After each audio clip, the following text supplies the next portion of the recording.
बिस्मिल्लाहिर्रहमानिर्रहीम, अस्सलाम वालेकुम, good morning and welcome to Morning at Home. मैं हूं आपकी मेज़बान जुगन काजिम और उम्मीद है कि आप अपना सही से ख्याल रख रहे होंगे।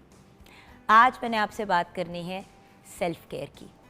देखिए, दुनिया के लिए तो आप सिर्फ़ एक शख्स हैं, एक इंसान है, एक इंडिविजुअल हैं, लेकिन दुनिया के लिए, ये आपके लिए मतलब अगर हम दुनिया के पॉइंट ऑफ व्यू से बात करें, लेकिन आपकी फैमिली के लिए आप उनकी पूरी दुनिया है। सो ये चीज़ अंडरस्टैंड करनी बहुत ज़रूरी है। कुछ दिनों से मैं बात कर रही हूँ, इस चीज़ का ख्याल रखना है, उस चीज़ का ख्याल रखना है, अपनी मतलब ये चीज़ें हमें करनी चाहिए। लेकिन जिस चीज़ की तरफ हम इशारा कर रहे थे या जिस चीज़ को पॉइंट आउट करने की कोशिश कर रही थी, वो ये थी कि प्लीज़ अपनी ज़ात का ख्याल रखना उतना ही इम्पोर्टेंट है जितना दूसरों का ख्याल रखना। बल्कि अगर मैं ये कहूँ कि दूसरों का ख्याल रखने से पहले अपनी ज़ात का ख्याल रखना ज़्यादा ज़रूरी है, तो ये बात गलत नहीं होगी। मैं अक्सर आपको एग्ज़ाम्पल देती हूँ जहाज़ का। जहाज़ पे जब आप बैठते हैं तो आपको इंस्ट्रक्शंस देते हैं कि जी ये एग्ज़िट के दरवाज़े ये हैं, ये है, ये वो है। फिर उसके साथ साथ जब वो आपको गाइड करते हैं कि अगर खुदा न खास्ता हंगामी हालात हो जाएँ, तो यही बात कही जाती है कि जी अगर हंगामी हालात हों और हवा के दबाव में कोई इशू हो तो ऑक्सीजन मास्क जो हैं वो आपके सामने खुद ही गिर जाएंगे। वो रूफ़ के अंदर एक सेगमेंट होता है, वहाँ से वो गिर जाते हैं। और फिर उसके साथ साथ ये वाली बात कही जाती है कि जी अगर आपने ऑक्सीजन मास्क पहनना है तो पहले आप अपना पहने और फिर दूसरों को पहनाएं। ये क्यों कहा जाता है? ये बात इसलिए नहीं कही जाती क्योंकि हम लोगों को ये गाइडेंस दे रहे हैं या एयरलाइन वाले ये गाइडेंस दे रहे हैं कि जी दूसरों को छोड़ो और सिर्फ अपनी फ़िक्र करो। एक्चुअली ये गाइडेंस दी जा रही होती है कि सबसे पहले अगर आप अपना ऑक्सीजन मास्क लगा लेंगे तो आपका सांस नॉर्मल हो जाएगा, आपको हवा का दबाव बॉदर नहीं करेगा, और जब आपका सांस नॉर्मल हो जाएगा और आप नॉर्मल फील कर रहे होंगे तो फिर उस कंडीशन में आप अपने इर्द गिर्द के लोगों को, बच्चों को, बुज़ुर्गों को, किसी को भी हेल्प आउट कर सकते हैं। अपनी हालत ख़राब हो और किसी और की मदद करने की कोशिश करें तो हम किस क्वालिटी ऑफ केयर किसी को दे सकते हैं, ये एक बड़ी अहम बात है। आज मैं सिर्फ ख़वातीन की बात नहीं करूँगी व्यूअर्स, मैं ख़वातीन और मर्द हज़रात दोनों की बात करूँगी। क्योंकि जब हम बात करते हैं घरों की, होम एनवायरनमेंट्स की, तो माँ बाप तो बच्चों को कहते रहते हैं कि बेटा टाइम पे खाना खा, मतलब बच्चों को ज़बरदस्ती टाइम पे खाना भी खिलाते हैं, उनको सुलाते भी हैं, उनके सफाई सुथराई के मामलात, पढ़ाई लिखाई, हर चीज़ को पेरेंट्स मैनेज करते हैं। लेकिन जब बात आती है पेरेंट्स की, खुद माँ की और बाप की, वो अपना खुद कितना ख्याल रखते हैं। मर्द, औरतें, हस्बैंड्स, वाइफ्स, पेरेंट्स अक्सर अपने काम में बहुत मसरूफ़ हैं, खाना नहीं खाया, घर से बाहर निकल रहे हैं, शदीद तपती धूप है, अपने साथ कुछ ठंडा या कोई ऐसी चीज़ नहीं रखी, कोई ऐसी मशरूब या कोई चीज़ कि अगर खुदा न खास्ता डिहाइड्रेशन हो जाए, हीट स्ट्रोक हो जाए तो आपके पास कोई ऑप्शन हो। उसके साथ साथ बहुत सी ऐसी चीज़ें हैं जो डे टू डे लाइफ में हम लोग इग्नोर कर देते हैं। एक्सरसाइज नहीं करेंगे, मतलब आधा घंटा पौना घंटा अपनी ज़ात को मेडिटेशन के लिए, रिलैक्स करने के लिए नहीं देंगे कि भाई टाइम किसके पास है, बच्चों का ये काम करना है, शौहर की ये चीज़ करनी है, अच्छा मर्द हज़रात भी बस काम करना है, भाई मैं ओवर टाइम भी कर लेता हूँ, मैं 4-4 घंटे ओवर टाइम डेली लगाऊंगा तो पैसे ज़्यादा बनेंगे, ज़्यादा पैसे बनेंगे तो घर में हालात बहुत बेहतर हो जाएंगे। अच्छा, अपनी तबीयत ख़राब होती जा रही है, अपनी सेहत जो है मुतासिर हो रही है, इस चीज़ की फ़िक्र नहीं है, बस इस चीज़ की टेंशन है कि घर के बिल्स पूरे हो जाएं। तो भाई अगर आप अपने आप को दिन में 16-16 घंटे काम करवाएंगे, 14-14 घंटे काम करवाएंगे, ना आपको रेस्ट मिलेगा, ना आपकी सेहत ठीक होगी, तो फिर एक बीमार इंसान कहाँ से अपने घर में खुशहाली लाएगा? वही इंसान जो 16-16 घंटे काम कर रहा था, 4-4 घंटे ओवर टाइम कर रहा था, जब उसको फिर 2 महीने की छुट्टी लेनी पड़ेगी, देखिए 2 हफ्ते 3 हफ्ते की तो पेड लीव मिल जाती है काम से, लेकिन 2-2 3-3 महीने फिर इश्यूज़ बनते हैं। और अगर अपनी ही किसी कोताही की वजह से इंसान बीमार हुआ हो तो फिर ऑब्वियसली ऑफिस वाले भी कहेंगे कि जी हमारा 3 हफ्ते का तो पेड छुट्टी की है, मतलब बीमारी की, बाकी फिर 1.5 महीना आप खुद मैनेज करें। सो कुछ पैसे ज़्यादा कमाने के लिए हम लोग अपनी सेहत भी ख़राब कर देते हैं।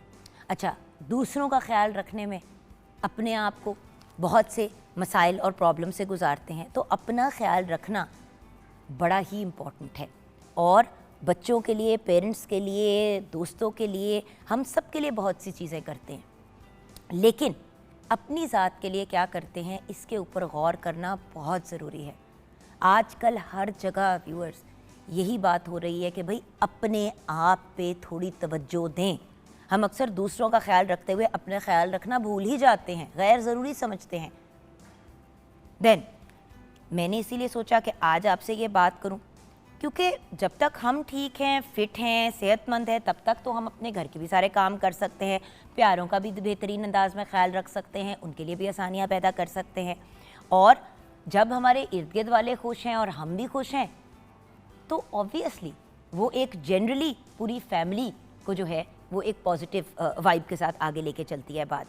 अक्सर लोगों को जब आप कहते हैं कि अपना ख्याल, मतलब कि पूछा जाता है कि आप अपनी ज़िंदगी में सबसे अहम क्या चीज़ है या कौन है, तो आपको ये कहा जाता है मेरी फैमिली, मेरी बच्चे, मेरी अम्मी, मेरे अब्बू या मेरे दोस्त। सही जवाब तो एक्चुअली ये है कि जी आपको, मतलब वही वाली बात ना कि मतलब ज़िंदगी में सबसे क्या इम्पोर्टेंट है, तो इंसान को ये कहना चाहिए या अपने आप को भी ये कहना चाहिए कि भाई मेरी ज़िंदगी में सबसे ज़्यादा इम्पोर्टेंट ये है कि मैं सेहतमंद इंसान हूँ, मैं एक अच्छा इंसान हूँ, मैं पॉजिटिव हूँ, ताकि मेरे इर्द गिर्द भी पॉजिटिविटी ही पहले। देखें, अगर हम किसी का सहारा बनना चाहते हैं, किसी का पिलर बनना चाहते हैं, उनकी ज़िंदगी की का एक बुनियादी हिस्सा बनना चाहते हैं, तो फिर अपनी सेहत का और अपने आप का ख्याल रखना बहुत ज़रूरी है।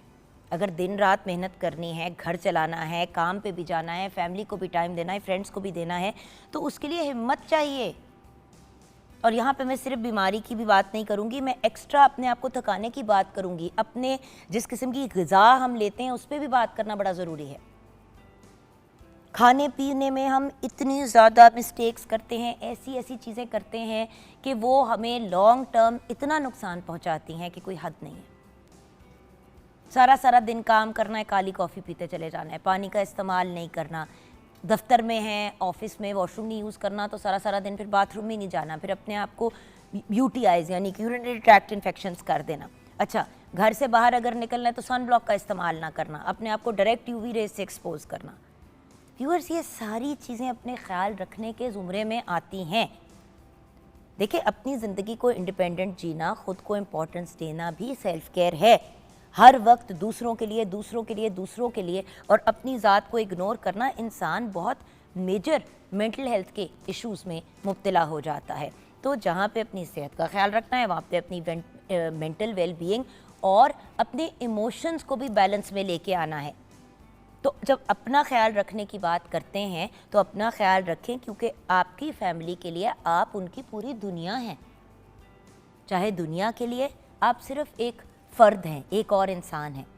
तो थोड़ा सा वक्त सिर्फ अपनी ज़ात के लिए व्यूअर्स ज़रूर निकाला करें, चाहे वो अपने स्केड्यूल को थोड़ा सा आगे पीछे आपको करना पड़े।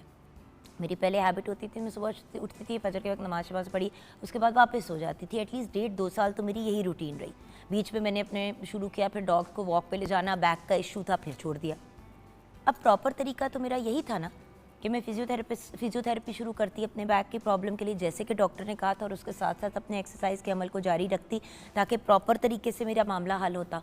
बहुत बीमार हो गई, बहुत इशू हो गया, बैक के 2 प्रोसीजर्स हुए, बात यहाँ तक पहुँच गई कि डॉक्टर ने कहा कि भाई अब दूसरे प्रोसीजर के बाद अगर असर ना हुआ तो हम आपकी सर्जरी करेंगे। मैं कहा डॉक्टर साहब मैं क्या करूँगी? तो डॉक्टर साहब ने कहा कि जी आपको जो कहा था वो तो आपने किया नहीं, अब आप पूछ रहे हैं कि मैं क्या करूँ। तो अब मैं आपको फिर वही बात कहूँगा जो जब आपकी इंजरी हुई थी और मैंने आपको शुरू में कही थी, और आपने 1-2 हफ्ते तो ये मामलात की और फिर आपने छोड़ दिए कि दर्द बहुत होती है। तो दर्द को ही तो मैनेज करने के लिए हमने ये काम किया था।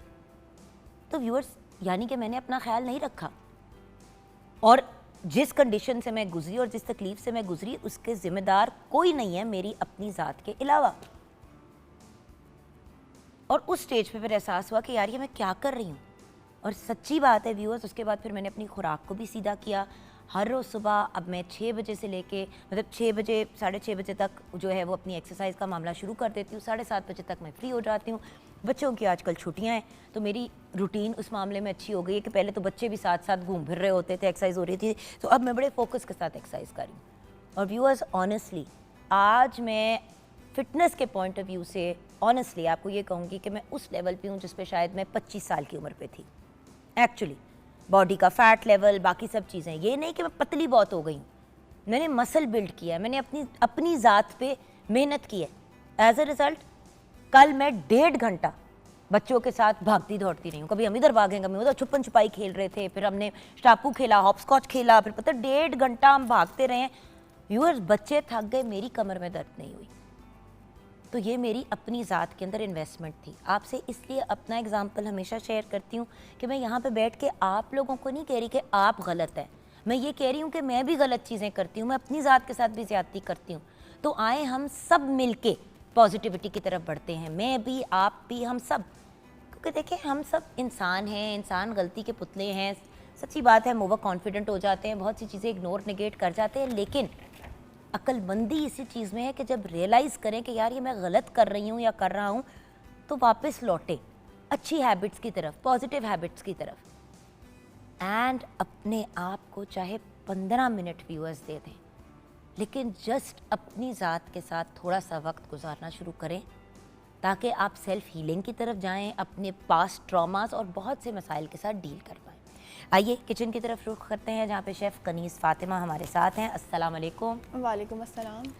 सेल्फ केयर, अपनी ज़ात का ख्याल रखना। देखिए, आई रिमेंबर 15-20 साल पहले हर कोई ये कहता था कि मी से बाहर निकले वी की तरफ जाएं, मी से निकले वी की तरफ जाएं, मैं भी कहती थी। लेकिन हुआ ये है कि अब हम सिर्फ दूसरों की केयर करते हैं और अपने आप को भूल गए। पहले सिर्फ अपनी केयर करते थे, दूसरों की नहीं करते थे। मतलब मयाना रवि, बैलेंस। लेकिन आपकी केयर की जर्नी, चाहे दूसरों की अपनी हो, वो शुरू अपनी ज़ात के साथ ही होनी चाहिए। भाई आप अपना नहीं ख्याल रख सकते तो दूसरों का क्या रखेंगे? बिल्कुल ऐसा ही है। So what would you like to say about this? मैं ये कहना चाहूँगी सेल्फ़ केयर बहुत इम्पॉर्टेंट है, जिससे आजकल हम ये भी कहते हैं मी टाइम। आपको खुद को टाइम देना बहुत ज़रूरी है। अपनी सेल्फ़ केयर में कुछ भी आ सकता है, एक्सरसाइज आ सकता है, हेल्दी खाना पीना आ सकता है, वक्त पे सोना उठना, अपनी हेल्दी हैबिट्स को आप लोग अडाप्ट करें। ये नहीं कि मतलब कि खुद को बिल्कुल ही भूल जाएं, आप घर के कामों में लगे रहें कि इसके लिए भी टाइम नहीं है, उसके लिए भी टाइम नहीं है, बच्चों को देखना है, घर को देखना है, सब कुछ हो जाता है एट दी एंड, बट आपको एक बैलेंस रखना पड़ता है। एक 30 मिनट या 45 मिनट खुद के लिए निकाल लें। अगर सुबह जल्दी उठ के आप थोड़ी सी वॉक कर लें, मॉर्निंग वॉक पे चले जाएं, एक्सरसाइज कर लें। जान, नमाज पढ़ ली आपने, अपने मामलात कर लिए, उसके बाद बेशक अगर आपकी एक्सरसाइज का टाइम कुछ और है, रूटीन कुछ और है, मियाँ बीवी साथ वॉक करते हैं या बच्चों के साथ आपका वो टाइम होता है, नो प्रॉब्लम। आजकल तो सनराइज भी जल्दी हो जाता है, आप जाके कर सकते हो। 15-20 मिनट आप वॉक अगर नहीं भी कर सकते तो थोड़ा सा मेडिटेट कर लें, थोड़ा सा टाइम अपने आप को दें, चाहे वो म्यूजिक सुनने को कुछ भी हो, बट अपने आप को। और उसका मतलब ये नहीं है कि आप डिवाइस या टीवी लगा लें, वो एक मुख्तलिफ चीज़ है, वो फिर भी आपके दिमाग को नेगेटिवली इंगेज करती है। तो कोई अच्छी माइंडफुल एक्टिविटी कर लें। खैर, हम किचन में आएंगे थोड़ी देर में और आपसे जानेंगे कि किचन में क्या बन रहा है। लेकिन व्यूअर्स, ब्रेक में जाने से पहले आप जानते हैं कि एट पाकिस्तान टेलीविज़न नेटवर्क हम अपने इंडस्ट्री के और हर उस इंसान को ज़रूर ट्रिब्यूट पेश करने की कोशिश करते हैं जो अब हमारे साथ नहीं है। आज पाकिस्तान के एक बेहतरीन फिल्म एक्टर, जिनको आप सब तो जानते हैं संतोष कुमार के नाम से, 25 दिसंबर 1925 को पैदा हुए। आपका असल नाम सैयद मूसा अब्बास रज़ा था, बट संतोष कुमार के नाम से आप काम करते थे इंडस्ट्री में। इसका एक रीज़न ये भी होता था व्यूअर्स कि उस वक्त इंडस्ट्री में नाम रखे जाते थे। जैसे अगर अब आप मोर रिसेंटली भी बात करें तो लास्ट इन लोगों ने अपने चेंज किए नाम, जैसे कि रेशम जी जो हैं, उनका असल नाम जो है वो साइमा है, लेकिन रेशम उनका इंडस्ट्री का नाम था। मीरा जी का नाम शायद आई थिंक इर्तज़ा है, तो उनको फिर उनका नाम मीरा रखा गया, मीरा जी। नूर जहाँ साहिबा का नाम, अल्लाह उनको जन्नतुल फिरदौस में आला मकाम अता फरमाए, उनका नाम अल्लाह वसाई था। तो इसी तरह सैयद मूसा अब्बास रज़ा साहब को संतोष कुमार के नाम से इंडस्ट्री में जाना जाता था। 1950s में पाकिस्तान फिल्म इंडस्ट्री में कदम रखा। निगार अवार्ड फ़िल्म वादा के लिए आपको दिया गया, और उस वक्त निगार अवार्ड हमारे मुल्क के ऑस्कर्स के लेवल के थे। आपने मशहूर फिल्म स्टार साहिबा खानम साहिबा से शादी की, सबिहा खानम साहिबा से शादी की, और उसके बाद अगर फेमस फिल्मों की बात करें तो चिंगारी, आज़ाद, घूंघट, दामन, ये फिल्में शामिल हैं। आपका इंतकाल 11 जून 1982 को हुआ। आपकी वफ़ात के बाद आपको सितारा इम्तियाज़ से भी नवाजा गया। हम अब ब्रेक की तरफ जाएंगे। ब्रेक के बाद जब वापस आएंगे तो किचन में मुलाकात होगी। आप हमारे साथ रहिएगा।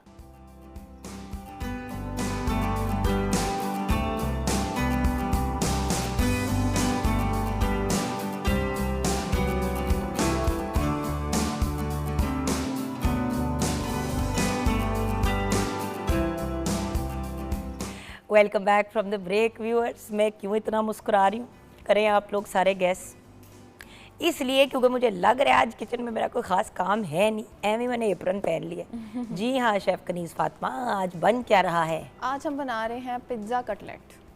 यम। यस, एक पिज़्ज़ा और एक कटलेट। पिज़्ज़ा कटलेट कंबाइन होगा। अच्छा, कॉम्बिनेशन। हाँ बिल्कुल। अच्छा, मैंने आलू के कटलेट खाए हुए हैं जिनमें कीमे की फिलिंग हुई हुई है, हमारे घर में बना करते थे। फिर मैंने चीज़ फिल्ड कटलेट्स भी खाए हुए हैं। पिज़्ज़ा कटलेट क्या चीज़ होती है? पिज़्ज़ा कटलेट ये है कि नॉर्मल जो आप कटलेट बनाते हैं आलू के, उसको फ्राई कर दिया, ठीक है। पिज़्ज़ा कटलेट का ये थोड़ा सा मेथड है कि जो आलू हैं उसके अंदर आपने फिलिंग करनी है प्रॉपर। वो जो पिज़्ज़ा टॉपिंग्स होती हैं उसका आपने एक मिक्सचर बना लेना है, चीज़ डाल के उसको बिल्कुल बंद करके और उसको क्रम्स वगैरह लगा के फ्राई कर देना है।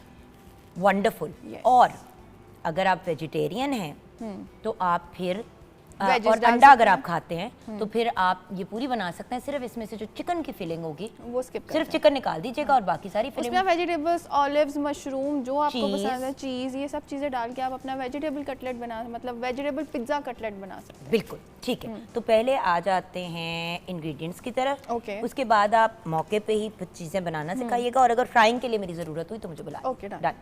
सो पहले सबसे पहले हम इंग्रेडिएंट्स की तरफ चलते हैं। जो हमें पिज़्ज़ा कटलेट बनाने के लिए चाहिए वो हैं आलू 1.5 किलो, नमक 1.5 चाय का चम्मच, काली मिर्च 1 चाय का चम्मच, धड़ा मिर्च 1 चाय का चम्मच, चाट मसाला 1 चाय का चम्मच, कॉर्नफ्लोर या ब्रेड क्रम्स 3 से 4 खाने के चम्मच। फिलिंग के लिए चिकन 300 ग्राम, प्याज 1 अदद, शिमला मिर्च 1 अदद, पिज़्ज़ा सॉस या केचप 3 से 4 खाने के चम्मच, मोज़रेला चीज़ 1.5 कप, ओरिगानो 1 चाय का चम्मच, चिली फ्लेक्स 1 चाय का चम्मच। कोटिंग के लिए अंडे 2 से 3 अदद, ब्रेड क्रम्स 2 कप, तेल फ्राई के लिए। ऑसम, सिंपल, बहुत सिंपल है। सो इसका जो सबसे पहले मेथड है वो ये है कि आलू आपने लिए, उन्हें बॉईल कर लेना है। बॉईल करके आपने उसको अच्छे से मैश कर लेना है। मैश वो इतने होने चाहिए कि उसके अंदर आलू की जो गुठलियाँ वो बिल्कुल बनी ना रहे, क्योंकि जब आप उसको बाइट करेंगे या आप उसको वो पिज़्ज़ा कटलेट की फॉर्म में लेके आएंगे तो वो जो आपका एक प्रॉपर शेप होगी ना वैसे वो आ नहीं पाएगी। अच्छा, बिल्कुल दूसरी जैसा बात, mashed potato एक की और तरह। चीज़ जो मेरी फ्रेंड ने एक दफ़ा की थी, उसने इस तरह कटलेट्स की रेसिपी देखी, उन्हें कहा आलू मैश कर लें। उसने क्या किया कि उसने आलू बॉईल करके उसमें डाल दिए चॉपर में। अच्छा। वो एक लेस जैसी चीज़ बन गई। देखिए, आलू मैश करने का मतलब है या तो बड़ा वाला मैशर यूज़ करें या कांटा यूज़ करें। प्लीज़, आलू मैश का मतलब ये नहीं है कि आप उसको ग्राइंडर में डाल दें या ब्लेंडर में डाल दें या चॉपर में डाल दें। होता ही है कि वो एक डो जैसी बन जाती है और उसका जो है वो टेक्सचर चेंज हो जाता है। वो आप क्या कहते हैं ग्राइंडर में तब डाल सकते हैं अगर आप स्टेक के साथ मैश्ड पोटैटो सर्व कर रहे हैं। वो वाला टेक्सचर बहुत आपका स्मूथ और इवन आ जाएगा। मगर इसमें जब आप इसको उसमें डाल देंगे ना, क्योंकि बंदा 2 सेकंड करके तो रोकता नहीं है, आप उसको ऑन कर देते हैं। ऐसे ही है। या तो आप मैनेज कर सकें उसको, मशीन को अपनी प्रॉपर तरीके से, वो तो फिर बात इस तरह से बिल्कुल क्रम्बल्ड होना चाहिए ये। अच्छा, ये हो गया। इसके अंदर डला क्या क्या है? इसके अंदर मैंने जो स्पाइसेस डाले हैं वो है काली मिर्च है, ओरिगानो है, नमक है और चिली फ्लेक्स है। That's it. बहुत सिंपल रखना है। इसमें आपने ज़्यादा मसाले वगैरह नहीं डालने हैं। अगर आप थोड़ा चाट मसाला डालना चाह रहे हैं दैट इज़ कम्प्लीटली ऑप्शनल। आप इसमें चाट मसाला डाल लें और चाट मसाला डालने के बाद इसको अच्छे से आपने मैश कर लिया। सेकेंडली जो हमारे पास होगा चिकन को आपने बॉयल कर लेना है और बॉयल करने के बाद आपने उसको श्रेड कर लेना है। श्रेड करके आपने इसमें अच्छा, ये आपको वो जो मिक्स बना रही हैं वो बना रही हैं। चलिए, जो हम मिक्स लाइए मैं आपको ये कर देती हूँ just to make life a little easier. अब इसको हमने किस तरह से कुक करना है? इसकी आपने सीजनिंग करनी है, बहुत ही हल्की फुल्की सी करनी है, ज़्यादा सीजनिंग नहीं करनी। इसके अंदर जाएगा नमक, बहुत ही कम क्वांटिटी में, क्योंकि जो पिज़्ज़ा सॉस है ना उसके बस पिज़्ज़ा सॉस के अंदर, केचप के अंदर, इन सब चीज़ों के अंदर नमक होगा। बहुत ज़्यादा नहीं बेटा, क्योंकि उसमें भी आपने मिर्च डाली है ना। हाँ जी। टू स्पाइसी नहीं होने चाहिए कटलेट्स, क्योंकि pizza cutlet should then not be बहुत सटल होना चाहिए। सटल होना चाहिए। हाँ। और ये है ऑरिगानो, और ये पिज़्ज़ा है तो ऑब्वियसली ऑरिगानो का फ्लेवर तो बीच में आना ही चाहिए फॉर एरोमा। अगर ऑयल कम लग रहा है तो वो हम ऐड कर लेते हैं,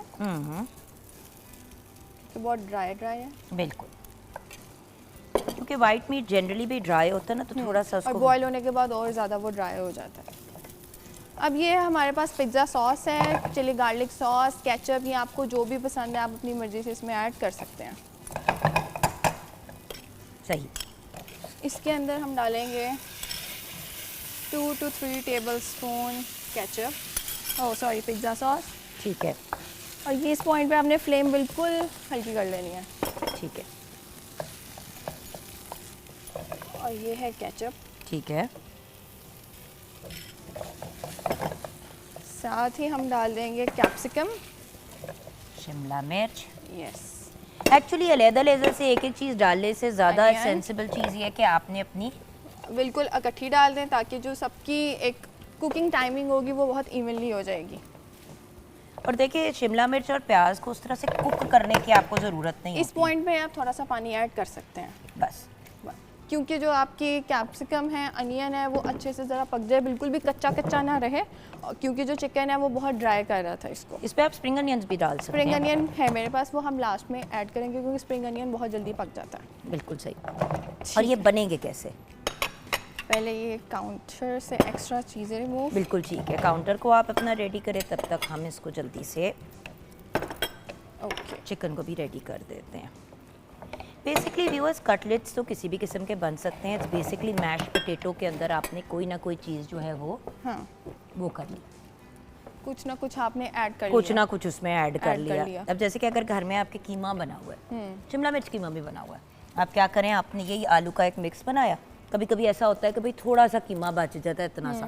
बिल्कुल, अब उसी कीमे को आप यूटिलाइज कर सकती है ऑलमोस्ट 6 कटलेट्स बनाने के लिए। आपने कीमा डाल दिया, शिमला मिर्च कीमा डाल दिया, वैसे कुछ चीज़ भी डाल दी। हाँ, अक्सर बच्चे नहीं खाते ये मटन बीफ का कीमा, तो वो आप उसको ज़रा वेरिएशन के साथ उनके आगे प्रेजेंट करेंगे तो वो ऑब्वियसली खाएंगे। उसके अंदर चीज़ डाल दी, क्योंकि पसंद के मशरूम डाल दिए, ऑलिव्स डाल दिए, तो वो उनके लिए एक बड़ा एक इनोवेशन भी हो जाएगी, थोड़ा लाइफ से हट के एक चीज़ें हो जाएंगी जो नॉर्मल रूटीन उनको सर्व किया जाता है। अच्छा, मुझे ये बताएं आप कि आप सेल्फ केयर के पॉइंट ऑफ व्यू से अपने लिए क्या करती हैं? मैं सेल्फ केयर के पॉइंट ऑफ व्यू से, मतलब अपने लिए, अपनी ज़ात के लिए। अब मैं ये नहीं कह रही, अब ये जैसे कुकिंग, देखो खाना या तो आप बना रहे हो ना अपनी इंजॉयमेंट के लिए, लेकिन अगर आप कुक भी कर रहे हो और वो कर भी नहीं, दूसरों के इसके लिए, वो अलावा सेल्फ भी- केयर नहीं है। सेल्फ केयर में आप कुछ भी कर सकते हैं जो आपको पसंद है, लाइक आपकी स्किन केयर भी आ सकती है। खुद क्या करती हो? खुद ही कह रही हूँ, खुद अपने के लिए? अपने लिए, हाँ। अपने लिए कर क्या सकते हैं वो और बात है। हाँ। मेरा बच्चा खुद अपने लिए सेल्फ केयर अपनी सेल्फ केयर में मेरे लिए तो सबसे पहले आ जाती है स्किन केयर आ जाती है, उसके अलावा कोई एक्सरसाइज या वॉक वगैरह आ जाती है, मस्ट होती है कि ये नहीं मेरे में है कि एक्सरसाइज नहीं करनी, वॉक नहीं करना। वॉक मैं 2 से 3 किलोमीटर इजीली चल सकती हूँ। मुझे होता है कि वॉक तो मस्ट करनी है, चाहे शाम में करो या जब भी आपको टाइम मिले, तो वो मैं किसी ना किसी तरह मैनेज करके करती हूँ ताकि आपकी जो बॉडी है वो भी एक्टिव रहे, क्योंकि आजकल हमारी लाइफ में कोई फिज़िकल एक्टिविटीज़ नहीं रह गई हुई, जिसकी वजह से हमें कोई ना कोई फिज़िकल एक्टिविटी खुद ब खुद इन्वॉल्व करनी पड़ती है। तो ये एक इम्पोर्टेंट हाँ, चीज़ है बहुत ज़्यादा। अब हम इसका टेस्ट करेंगे, टेस्ट फ्लेवर करेंगे इसकी जो सीजनिंग वगैरह वो ठीक है कि नहीं। Is it okay? ठीक है। और देखिए हमारा अब ये, इसको आपने बहुत नहीं पकाना, थोड़े से आप अनियंस के वो बस अंदर जो पानी डाला है वो आपका ड्राई हो जाना चाहिए। बस ये हमने थोड़ा पिज़्ज़ा सॉस पिज़्ज़ा डाल दिया, सॉस डाल दिया, बट बहुत ज़्यादा लिक्विड ही नहीं होना चाहिए, वरना आपके जो कटलेट है वो टूट जाएंगे। बिल्कुल। सो कटलेट्स हमने नहीं अपने तोड़ने और ब्रेक करने। हाँ, सो अब इसके मेथड की तरफ चलते हैं कि हमने इसको बनाना कैसे एग्जैक्ट। ठीक है, देखो इस बनाने का तरीका is most important and most essential, because टूट जाए ना तो फिर आपका वो उसकी लुक एक तो ख़राब होगी। तो ये हमारा हो गया चिकन कि नहीं? बस इसको हाई फ्लेम पे 2 मिनट के लिए पका लेते हैं। फिर मैं इसको इसमें निकालूंगी ताकि ये ठंडा भी थोड़ा सा हो जाए, क्योंकि बिल्कुल उबलता गर्म आप डालेंगी तो उसके अपने इश्यूज होंगे। बिल्कुल, spring onion, spring onion.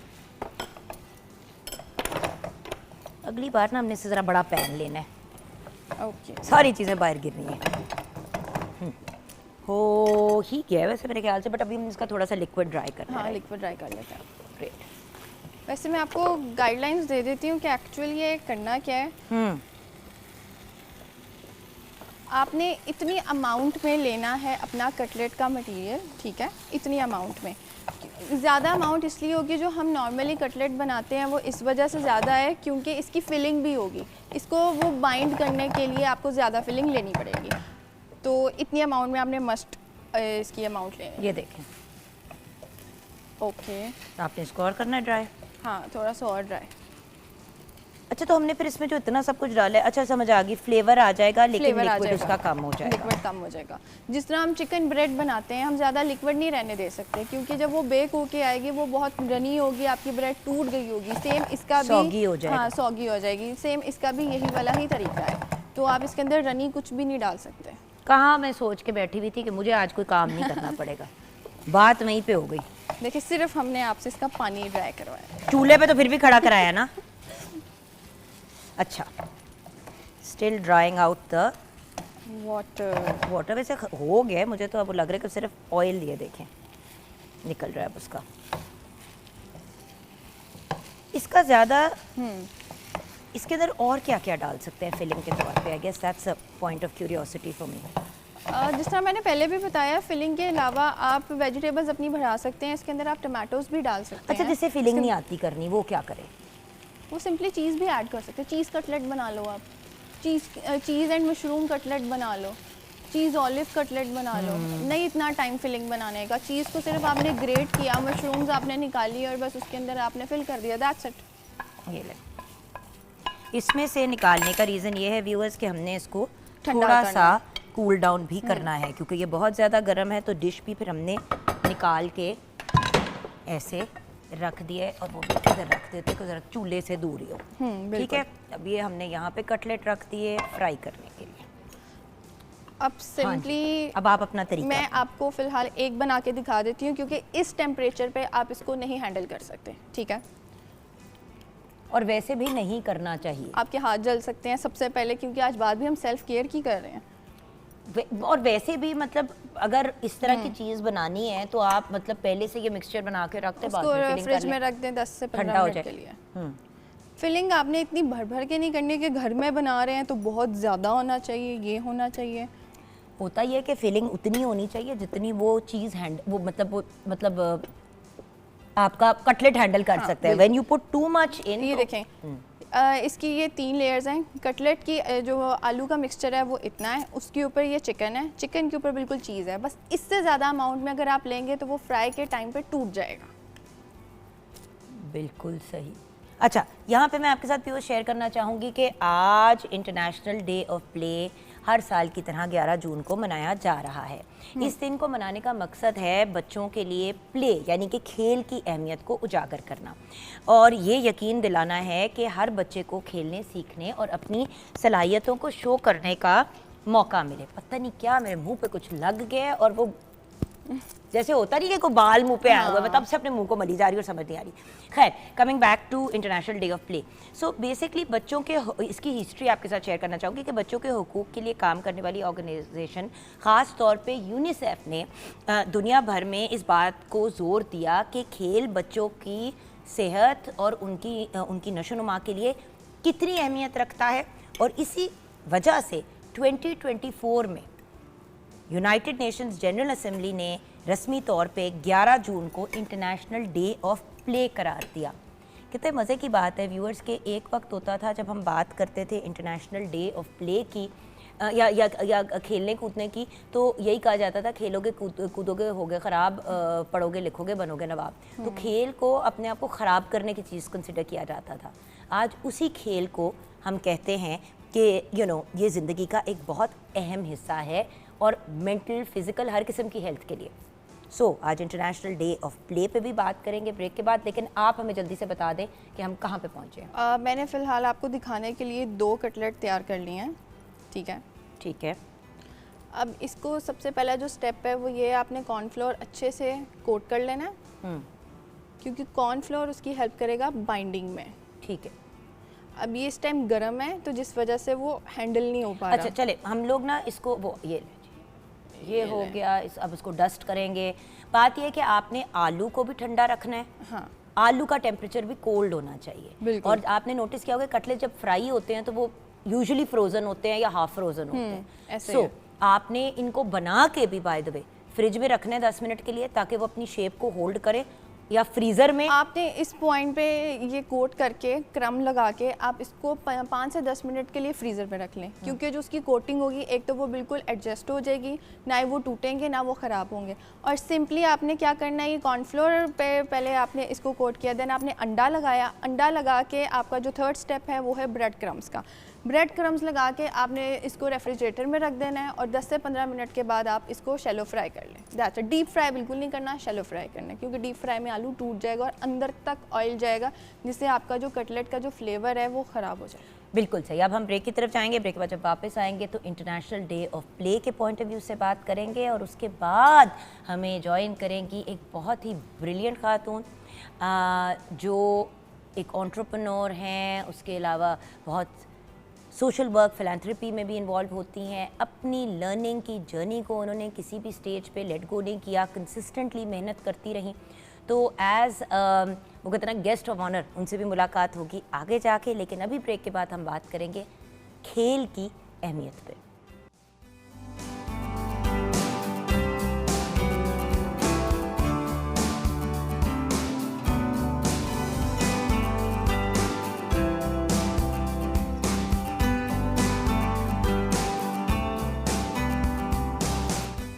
Welcome back from the break viewers. जैसे कि आपसे ब्रेक से पहले भी शेयर किया कि आज इंटरनेशनल डे ऑफ प्ले है। जो कुछ जनरल इन्फॉर्मेशन थी वो तो मैंने आपके साथ शेयर की। आज हमने दो बहुत ही ब्रिलियंट पर्सनालिटीज़ को बुलाया है इस टॉपिक पे बात करने के लिए, क्योंकि बार बार ये बात होती है कि भाई खेल कूद वगैरह इंसान की जहनी नशोनुमा के लिए भी बहुत अच्छी है। तो हमने सोचा कि माहिर नफ्सियात एंड एक ऐसी खातून जिनका एजुकेशन से भी ताल्लुक़ है, उनसे भी हम बात करेंगे। तो आज हमने दो डिफरेंट एरियाज से लोगों को बुलाया है, लेकिन बात हमने एक ही एरिया की बात करनी है जो है खेल। जिसको हम स्पोर्ट्स भी कहते हैं प्रोफेसर। और खेल बाय द वे सिर्फ स्पोर्ट्स की बात नहीं हो रही, खेल से मुराद उछल कूद। देखिए एक खेल वीडियो गेम्स भी होता है, लेकिन हम उस खेल की बात नहीं कर रहे हैं। हम उस खेल की बात कर रहे हैं जिसमें जिस्म हरकत करता है, कोई मूवमेंट करता है। अफसोस की बात है कि आज ये वाली बात भी एक्सप्लेन करनी पड़ती है, क्योंकि जब हम खेलने की बात करते थे मेरी उम्र पे, तो खेलने का मतलब यही होता था कि आए हाय अब ये सारे घर में नाचेंगे, और अगर घर में नहीं नाचेंगे तो लॉन में नाचेंगे, लॉन में नहीं नाचेंगे तो बाहर जाके गलियों में। मतलब ये एक अंडरस्टूड बात होती थी कि खेल उछल कूद है। अब बच्चे कह रहे हैं कि यार मैं फुटबॉल खेलने जा रहा हूँ, लेकिन फुटबॉल वो गेम पे खेल रहे होते हैं। That doesn't count. तो हमारे साथ है प्रोफेसर डॉक्टर फौजिया नाज। अस्सलाम वालेकुम डॉक्टर साहिबा। कैसी हैं आप? मैं ठीक। डॉक्टर साहब आप एजुकेशनिस्ट हैं, professor of psychology at the government Islamia graduate college for women, Cooper road, Lahore. इन्होंने बहुत सी इंटरनेशनल रिसर्च की हुई है बच्चों की वेलबींग पे, फिज़िकल हेल्थ पे और एडोलेसेंट डेवलपमेंट पे, इसीलिए हमने स्पेशली मैम का इंतखाब किया। Then we have with us Asghar Khan Anjum. वैसे तो आप लोग उनको देख के ही पहचान गए होंगे, हमारे मुल्क के माशाल्लाह एक renowned personality, former player, coach, manager, Pakistan football football national team, उसके अलावा director of sports at an entire educational institution. हमारे साथ असगर खान अंजुम है। अस्सलाम वालेकुम असगर भाई। वालेकुम क्या हाल है आपके? जी आई एम फाइन मैम। अच्छा असगर भाई, सबसे पहले तो आज का दिन मनाने का मकसद और ज़रूरत पाकिस्तान को मद्देनज़र रखते हुए आपका भी पर्सपेक्टिव और मैम आपका भी, और नफ्सियात वाला पर्सपेक्टिव एक्चुअली बहुत मज़े का होगा, बिकॉज हम लोग हमेशा खेल को एक्सरसाइज के पॉइंट से सोचते हैं। जी सर। एक्सरसाइज की एक अपनी इम्पोर्टेंस है, लेकिन इसके साथ साथ जो इनकी मेंटली जो हेल्थ है ना, उसके लिए भी स्पोर्ट्स बहुत ज़रूरी है। और स्पोर्ट्स के लिए पहले तो मैं बड़ा इस चीज़ का शुक्रिया अदा करूँगा कि हमने इस इम्पोर्टेंस को जाना कि फ़िज़िकल एजुकेशन कितनी ज़रूरी है मेंटली स्किल के लिए और मेंटली स्ट्रेंथ के लिए। क्योंकि जब आप फिज़िकली फ़िट हैं तो यू कैन गो एवरीवेयर, कि आप किसी भी फील्ड में जाएंगे तो आप बड़ा अच्छा उसको परफॉर्म कर सकते हैं। तो इसलिए हमारा ये जो है कि इसकी कितनी इम्पोर्टेंस है, ना सिर्फ ये कि फ़िज़िकल एजुकेशन के लिए इसकी इम्पोर्टेंस है, मेंटली हेल्थ के लिए, और इसके लिए बच्चे में क्रिएटिविटी पैदा होती है। स्पोर्ट्स ऐसी चीज़ है, तो इसके लिए थैंक यू वेरी मच कि आपने इतना इम्पोर्टेंट जो है आप ये वो देखें कि डिस्कस मुझे दुख, रखी। जो मैं आपसे ब्रेक में भी भैया बात कर रही थी और मैडम आपसे भी, कि 2024 में इस दिन का ऐलान हुआ है। यानी कि 2 साल पहले ही सबको होश आया कि यार ये बड़ी ज़रूरत चीज़ है, और सिर्फ पाकिस्तान में नहीं, इंटरनेशनली इस बात का तब एहसास हुआ। क्योंकि मैम आपको भी याद होगा, when we were younger extracurricular होता था, एक्स्ट्रा करिकुलर, को करिकुलर नहीं होता था। बिल्कुल। करिकुलम का वो हिस्सा होता था एक ज़बरदस्ती, और वो कोई एक पीटी शीटी टाइप की क्लास होती थी, वो एक्स्ट्रा करिकुलर वो होता एक्स्ट्रा था। होती थी। तो मैम आप क्या कहें? लेकिन इसकी अहमियत को अंडरस्टैंड करके ही इसको को करिकुलर का नाम दिया। जहाँ करिकुलर आता है वहाँ ही को करिकुलर आता है। सबसे पहले तो मैं इसकी साइकोलॉजिकल इम्पोर्टेंस का बताऊँगी। अब बच्चा, जब आप प्लेग्राउंड में या प्लेग्राउंड की बात कर रही हूँ, वही आप वाली बात कि मैं गैजेट पे प्ले की बात नहीं कर रही। प्लेग्राउंड में जब वो खेलता है, कूदता है, मैचेस करता है, तो 2 चीज़ें होती हैं, विन करता है या डिफीट। तो जो विनिंग पोजीशन है वो उसका कॉन्फिडेंस बूस्ट करती है, उसकी सेल्फ एस्टीम बूस्ट करती है, और वो चीज़ें आगे से आगे करता चला जाता है, यानी उसकी पर्सनैलिटी रिफाइन होती जाती है।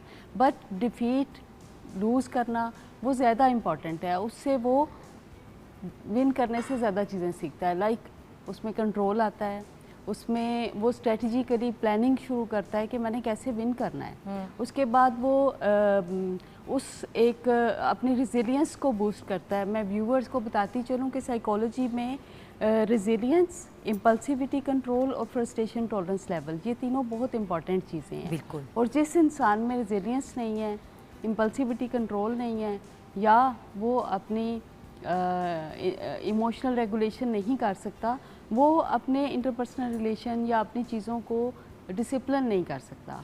जैसे कि ये एक आम सी बात है, हम सुनते हैं कि स्पोर्ट्स डिसिप्लिन सिखाता है। डिसिप्लिन कैसे सिखाता है? सबसे पहले तो अपने आप को डिसिप्लिन करना। अगर आप लूज़ कर गए हैं या विन कर गए हैं और ज़्यादा आगे विन करना चाह रहे हैं, तो आपने स्ट्रेटजाइज़ करना है, प्लानिंग करनी है, उसके बाद आपने प्रैक्टिस करनी है। वो ज़्यादा हार्ड होते हैं बच्चे। उसके बाद आप लूज़ कर गए हैं और आपने अपने जो विन किए हैं उनके साथ हैंडशेक करनी है। उनके बाद दोबारा आपने जो देखा होगा कि बच्चे, हम बड़े जो हैं नाराज़ होके काफ़ी दिन तक बैठे रहते हैं, लेकिन बच्चे प्लेग्राउंड में नाराज़ होते हैं, प्लेग्राउंड में ही राज़ी हो जाते हैं। जी देखें, ये उनकी वहाँ से ये ट्रेनिंग स्टार्ट होती है कि यार एक दूसरे को माफ़ करना और टॉलरेट करना, जो अल्लाह ताला ने भी सिखाया हमें। कुरान पाक में है, इन्नल्लाहा माअस साबिरीन।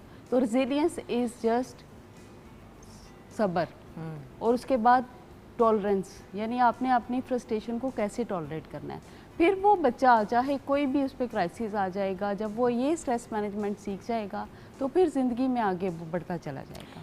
लेकिन सर, आप देखिए एक बहुत बड़ी एजुकेशन इंस्टीट्यूशन के डायरेक्टर स्पोर्ट्स हैं।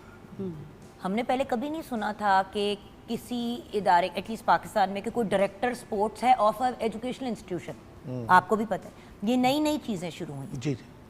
तो again I come back to the question of Pakistan. Pakistan में स्कूल्स, स्पेशली प्राइवेट सेक्टर में, क्यों इतना फोकस कर रहे हैं? और आप देखिए पंजाब के जो गवर्नमेंट स्कूल्स भी हैं, मैम मरियम ने बहुत पुश किया है, मरियम नवाज शरीफ साहिबा ने, कि भाई ग्राउंड में लेके आओ बच्चे।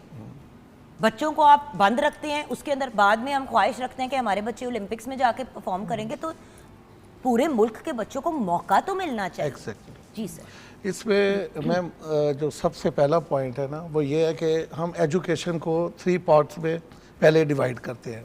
एक एज होती है 3 ईयर्स से 6 ईयर्स की। जी।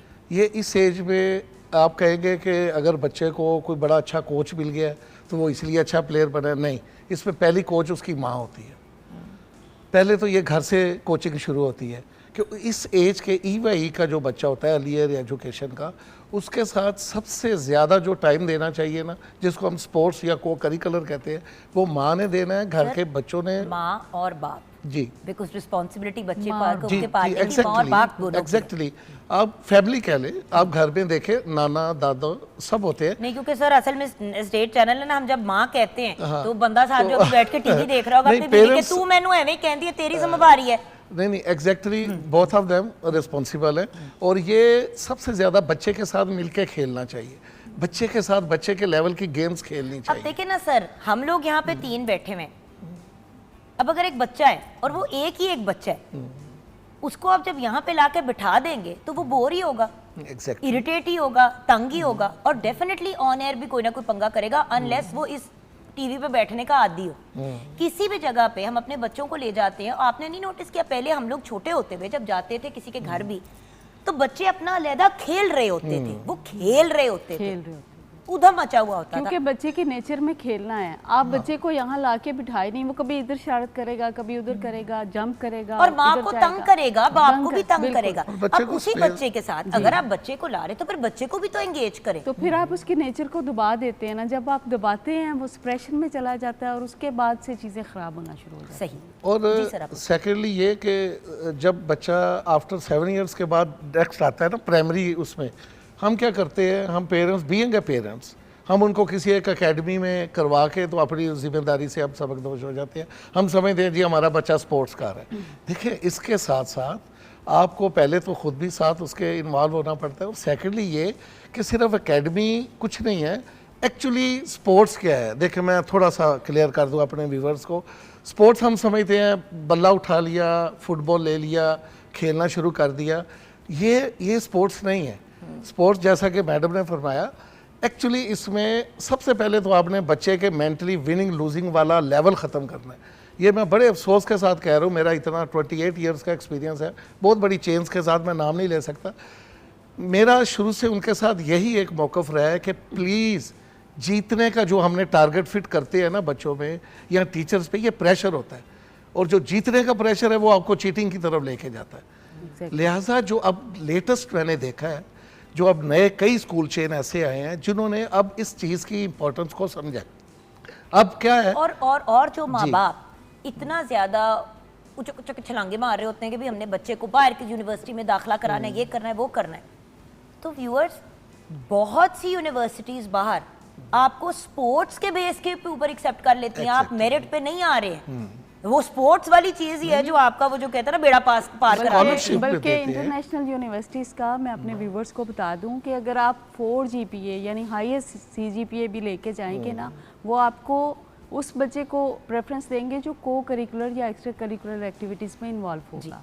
वो उस बच्चे, वो नर्ड बच्चे को, पढ़ाकू बच्चे को नहीं करेंगे। वो साथ जिसने स्पोर्ट्स की है, जिसने बाकी स्पीचेस, डिबेट्स, मतलब को करिकुलर एक्टिविटीज़ की जितनी ज़्यादा इन्वॉल्वमेंट है ना, वो हार्वर्ड उसको एक्सेप्ट करेगा, नर्ड बच्चे को नहीं करेगा। Actually the reason is behind side कि मैम जो बच्चा स्पोर्ट्स के स्टेप बाय स्टेप जाके अचीवमेंट्स लेके को करिकुलर की साथ एक्टिविटीज़ के साथ गया होगा ना, उसके अंदर क्या होगा, पैशन होगा, उसके अंदर स्किल के साथ स्ट्रेंथ होगी, और सबसे बड़ी बात ये है कि ये जो आपने बताया ना सब्र, ये जो है ना, ये स्पोर्ट्स की ग्राउंड के अंदर बच्चे को ये चीज़ें मिलती हैं जब तक वो घर से निकल के ग्राउंड में नहीं जाता, और जब तक ग्राउंड में जाके डिसिप्लिन की इन चीज़ों पे वो अमल नहीं करता। और प्ले, देखिए आज क्योंकि इंटरनेशनल डे ऑफ प्ले है, स्पोर्ट्स नहीं play, which means physical activity, right. तो स्पोर्ट्स को तो हमने कवर किया, बट फिजिकल एक्टिविटी, देखिए हर बच्चा कोई स्पोर्ट नहीं खेलना चाहता।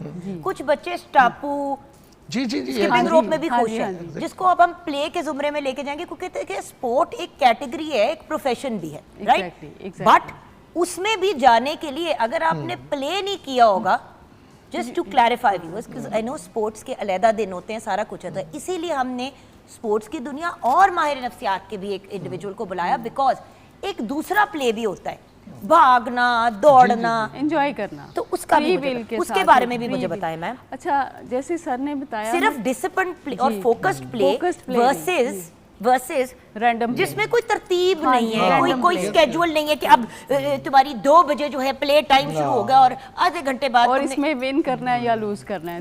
मैं अब दूसरे उछल कूद की बात कर रही हूँ। देखिए सर ने स्टार्ट किया कि 3 ईयर से आगे माँ की ट्रेनिंग, ये सारी चीज़ें 3 to 6। हाँ, मैं साइकोलॉजिकली एक बड़ी इम्पॉर्टेंट चीज़ हाईलाइट करना चाहती हूँ अपनी माँओं के लिए और फादर्स के लिए भी। मैं स्टार्ट करूँगी टॉडलर से, ठीक है, because we divide childhood in 4 stages, toddlers, early childhood, middle childhood and late childhood.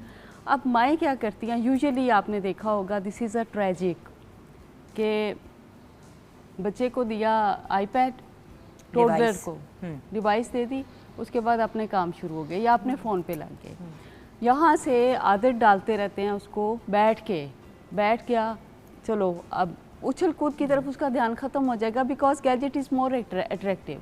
जो उसकी नेचर है उसको दबाने के लिए आप बार बार उसको गैजेट दे रहे हैं, अपने काम ख़त्म करने के लिए, अपनी फ्रेंड से बातें करने के लिए, टीवी देखने के लिए। उसी वक्त इवन हांडी रोटी बनाने के लिए बहुत दफ़ा ऐसा होता है कि ख़वातीन हमारे गांव में, देहातों में, अब क्योंकि वहाँ पे भी डिवाइसेस तो आ ही गई, तो और कुछ नहीं तो चीज़ें को डाउनलोड की होती हैं 6-7 कार्टून। सवाल ये है कि व्यूअर्स, मैडम तो टॉडलर की बात कर रही हैं, मैं तो जो हम लोग हमेशा इस प्रोग्राम पे बात करते हैं, 3 माह या 6 माह के बच्चे को पता ही नहीं है कि डिवाइस क्या है। सबसे पहले सामने किसने रखी उसके डिवाइस? माँ ने रखी, सबसे पहले माँ ने रखी। तो लेकिन जब वो बच्चा उस पर लग गया, जब वो किसी की बात नहीं सुन रहा, एडिक्शन हो गई उसकी, उसके बाद माएँ साइकोलॉजिस्ट के पास ले आती हैं या उसकी एकदम से उससे छीनती हैं, इम्पल्सिव बिहेवियर एग्रेवेट होता है, बच्चे में गुस्सा, एंगर, एग्रेशन, स्ट्रेस, ये सारी चीज़ें डेवलप करती हैं।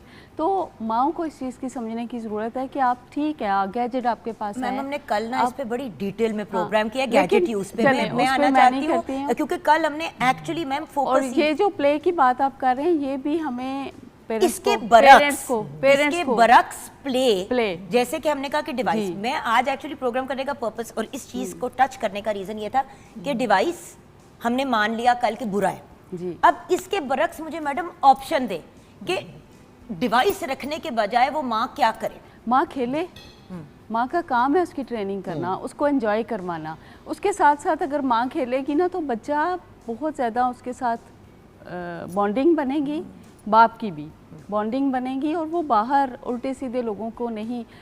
कई दफ़ा कई घरानों में मैंने देखा है दादा दादी खेल रहे होते हैं, नाना नानी खेल रहे होते हैं, कज़न्स खेल रहे होते हैं, मोहल्ले के बच्चे खेल रहे होते हैं, अंडर सुपरविजन वो खेल रहे होते हैं, साइकिलिंग चला रहे होते हैं। This is play. और जो एक बहुत बड़ी बात मैम आजकल, और सर आपकी तरफ अब आऊँगी, लोग बच्चों का आपस में कम्युनिकेशन ज़ीरो हो गया है। हम लोग जब किसी जगह पे जाते थे, किसी को नहीं जानते थे, घुस जाते थे अंदर और सबसे दोस्ती कर लेते थे। जो बहुत शाय बच्चे भी होते थे उनको, जो मेरे टाइप के जो ओवर टाइप बच्चे होते थे, वो जाके पकड़ के ले आते हैं, आ जाओ आ जाओ। सर बच्चे सलाम नहीं, हेलो नहीं करते एक दूसरे को, शक्ल देखते एक दूसरे की साइड पे जाके कुछ पकड़ लेते हैं मोबाइल पे। सो इन बच्चों की कम्युनिकेशन के लिए एक दूसरे से कनेक्ट करने के पॉइंट ऑफ व्यू से बताएं। देखिए, एक तो हम सबसे जो कह ले कि बच्चों के साथ कह ले ज़्यादती होती है ना, जो स्कूल्स टाइम पे, वो क्या होती है कि हमारे अफसोस के साथ जो स्पोर्ट्स के टीचर होते हैं ना, वो क्या करते हैं जब क्लास को लाते हैं ना स्पोर्ट्स के लिए, तो जब सबसे जो हेल्थी बच्चा होगा ना, उसको क्या करेंगे, या विकेट कीपर खड़ा कर देंगे या गोल कीपर खड़ा कर देंगे। अब ये देखें, सबसे पहले तो नफ्सियाती तौर पे हम आ गए कि हमने सब बच्चों में स्पोर्ट्स, फिज़िकल एजुकेशन कैसे इन्वॉल्व करनी है स्टडी के साथ साथ। तो उसमें पहले तो किसी बच्चे को ये फिज़िकल अपीयरेंस देख के आपको उसको जज नहीं करना, आपने सब बच्चों को राइट इक्वल देना है खेलने का। ये आज के दिन का मकसद भी यही है कि सब बच्चों को खेलने का एक्सेस देना चाहिए। और ये एक्चुअली हम जब अब्यूज की बात करते हैं जी, चाइल्ड अब्यूज की, तो आई एम सॉरी व्यूअर्स, घरों में बच्चों को ढक के कमरों में बंद रखना, ऐसे लोग भी हैं जो मतलब अब आजकल जिनकी जॉब्स वगैरह चल रही हैं, बच्चों को घर में लॉक करके चले जाते हैं, जब एक कोई माँ या बाप आता है तो खोलते हैं। देखिए व्यूअर्स, एक गैर कानूनी भी है।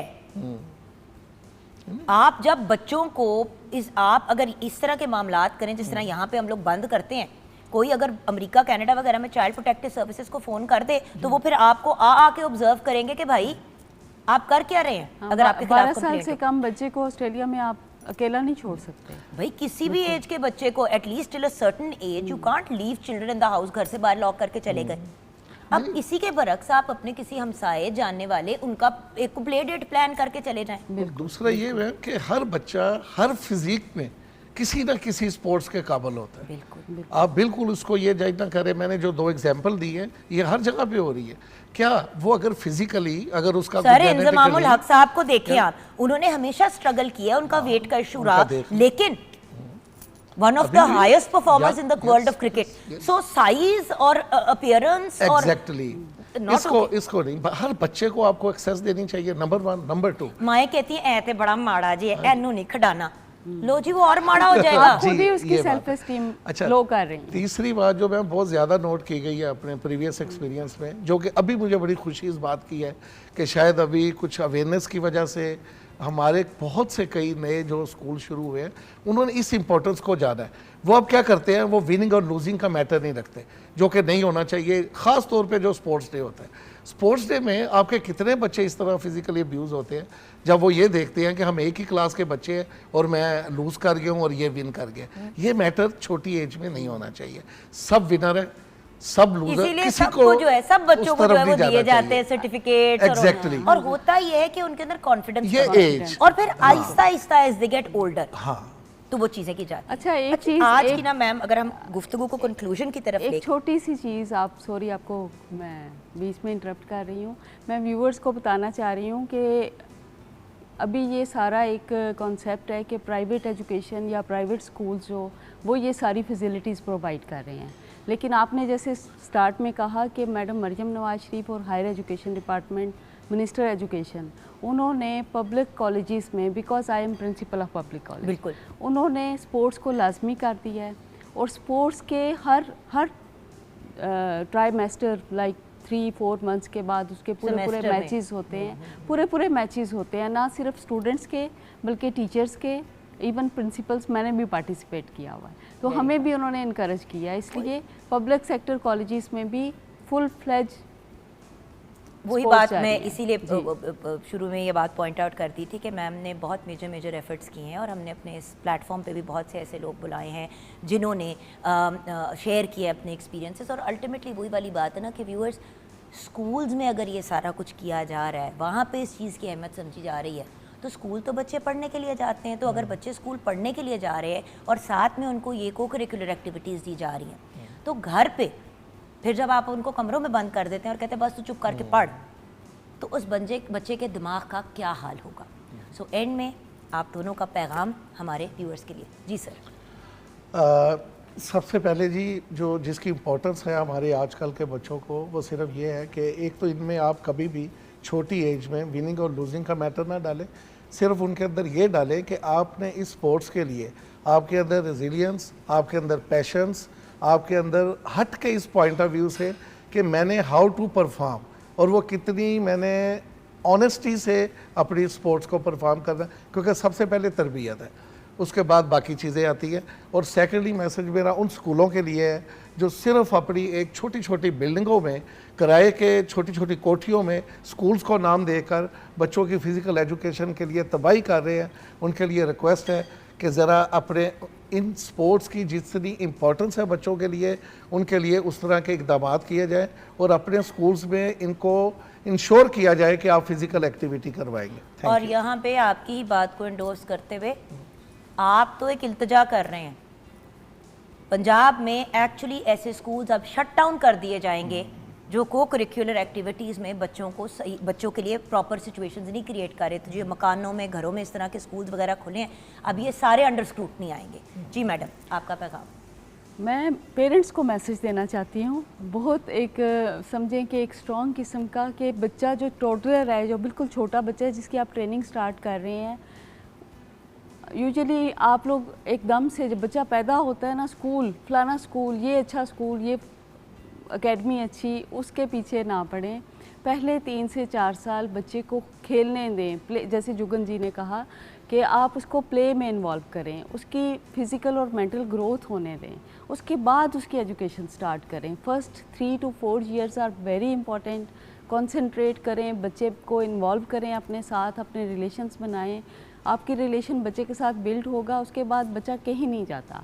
लेकिन बच्चे को उसमें स्ट्रेस में ना डालें कि आप एकेडमी में, मैंने देखा है 2-2 साल के बच्चे एकेडमीज में जा रहे हैं पढ़ने के लिए, तो बच्चे की ज़हनी और जिस्मानी सेहत का 2 साल की उम्र में तो बच्चे स्कूल में प्ले ग्रुप में जाते हैं जहाँ पे प्ले कराया जाता है, क्योंकि माँ बाप नहीं प्ले करा पाते। माँ बाप नहीं करा पाते। इसीलिए तो वो वाले माँ बाप जो वर्किंग पेरेंट्स होते हैं, जो अफोर्डिंग होते हैं, वो डाल देते हैं अपने बच्चों को प्ले ग्रुप में कि भाई हम लोग क्योंकि काम पे होते हैं तो बच्चा अपना खेले। 2-2 साल की, 3-3 साल की उम्र में पढ़ाई सरासर ज्यादती। लेकिन ये माँ बाप जब खेलेंगे ना तो उनकी बच्चे की कॉन्फिडेंस, एग्जैक्टली जब वो बच्चा माँ के साथ रिलेशनशिप, बाप के साथ रिलेशनशिप, नाना नानी दादा दादी के साथ, जी। तो वो सारी वो एक अच्छी पर्सनैलिटी, एक अच्छी ग्रूमिंग करेगा। सही। Thank you so much madam, thank you so much sir आपका। और आज का दिन आपको भी मुबारक हो। ये शुक्र है देर आए लेकिन दुरुस्त आए, 2024 में मान ही गए। लेकिन व्यूअर्स वही वाली बात है कि हमेशा हम लोग अंधाधुन हर चीज़ को फॉलो करते हैं। एक वक्त पे आप, और सबसे बड़ा इसका एग्जांपल है diet plans, keto diet I है, डाइट आई, वो डाइट आई, पता नहीं क्या आया क्या आया। तो पॉइंट इज हर ट्रेंडिंग चीज़ के पीछे हमें भागना छोड़ना पड़ेगा। खेल की एक वैल्यू और एक इम्पॉर्टेंस है जो बिल्कुल बर्बाद हो गई पिछले कुछ डेकेड्स में, क्योंकि हर बंदा ये कहना शुरू हो गया स्कूल में बस पढ़ाई पे फोकस करें, ये एक्स्ट्रा करिकुलर है। फिर को करिकुलर का नाम देना पड़ गया क्योंकि रियलाइज़ किया कि बड़ा प्रॉब्लम हो रहा है। तो बच्चों के साथ एक्सपेरिमेंट मत करें। जो चीज़ें बच्चों के लिए इम्पॉर्टेंट है वो उनका हक है जब तक वो हमारी केयर, हमारी किफ़ालत के अंदर है। तो छोटी सी ब्रेक की तरफ जाएंगे। हमारे गेस्ट का बहुत बहुत शुक्रिया कि इन्होंने इतने बिजी स्केड्यूल में से हमारे लिए वक्त निकाला। ब्रेक के बाद हमें पाकिस्तान की एक renowned entrepreneur and beauty industry leader join करेगी। अब कौन ज्वाइन करेगा, मिलते हैं उनसे ब्रेक के बाद।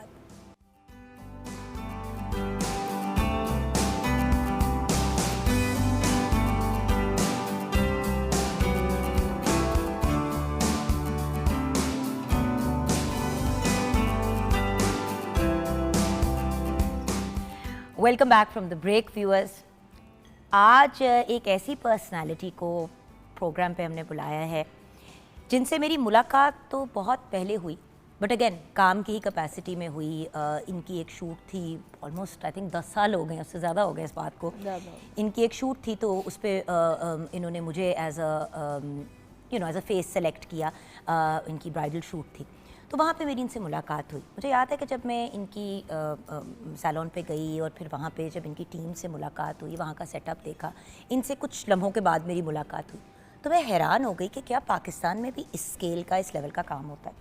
फिर जब मैंने इनसे बातचीत की तो आई रियलाइज्ड कि this is not some lady जिन्होंने कुछ वो कोर्सेज़ किए हैं ब्यूटी से रिलेटेड और फिर इस फील्ड में आ गई हैं। बातों से पता चला कि 7 साल कॉर्पोरेट सेक्टर में काम किया, बैंकिंग में इन्होंने काम किया, फिर मास्टर्स इन्होंने इकोनॉमिक्स में हासिल किया। और सच्ची बात है कि उस वक्त हम लोग फिर काम में मसरूफ़ हो गए और बात वहीं पे रह गई। और मैंने ये उस वक्त का दिल में सोचा हुआ है कि मैं इनको प्रोग्राम पे किसी दिन बुला के बात करूँगी। और फिर देखते ही देखते in the past over a decade इन्होंने फिलैंथ्रोपी का बड़ा काम किया, बच्चियों को खुद मुख्तार बनाना शुरू कर दिया। तो फिर मैंने कहा कि एज अ ब्यूटी एक्सपर्ट नहीं but as a success story and एक ऐसा इंसान जो सिर्फ अपनी ज़ात के लिए नहीं किया, अब वो और लोगों को एम्पावर कर रही हैं, ख़वातीन को एम्पावर कर रही हैं, लोगों के लिए अपॉर्चुनिटीज़ क्रिएट कर रही हैं। और इसके एवज़ इनको प्रेसिडेंट अवार्ड से भी नवाजा गया, इनको प्रेसिडेंट्स वुमेन एम्पावरमेंट अवार्ड से नवाजा गया for rising women of Pakistan. फिर इनको लाइफ टाइम अचीवमेंट अवार्ड से भी नवाजा गया by the government of Punjab, by the governor of Punjab. So माशाल्लाह नेशनल लेवल पे भी रिकग्निशन और बहुत से इंटरनेशनल प्लेटफॉर्म्स पे हमें एज पाकिस्तानीज़ रिप्रेजेंट कर चुकी हैं।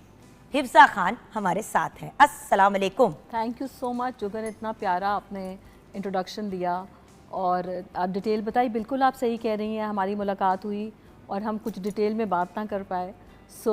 असल में बात हो रही थी, आप थी, मैं थी, रीमा थी, That's right. और हम लोग बातें कर रहे थे और फिर एकदम से वो बची एक आई कि प्लीज मैडम काम शुरू करना है, और वो बात वहाँ रह गई और मेरे दिल में ही रह गई हिफ्ज़ा जी कि मैं किसी दिन आपको बुलाऊंगी और आपसे बात करूंगी। और फिर मेरा मैम से टाकरा कैसे हुआ, मैं एक्चुअली गई तो थी इनके वहाँ पे सैलून अपने कुछ बाल डाई वगैरह चीज़ें कराने के लिए, जिस तरह मैं नॉर्मली जाती हूँ, आई एम हर कस्टमर। शायद इनको भी नहीं पता था कि I am her customer.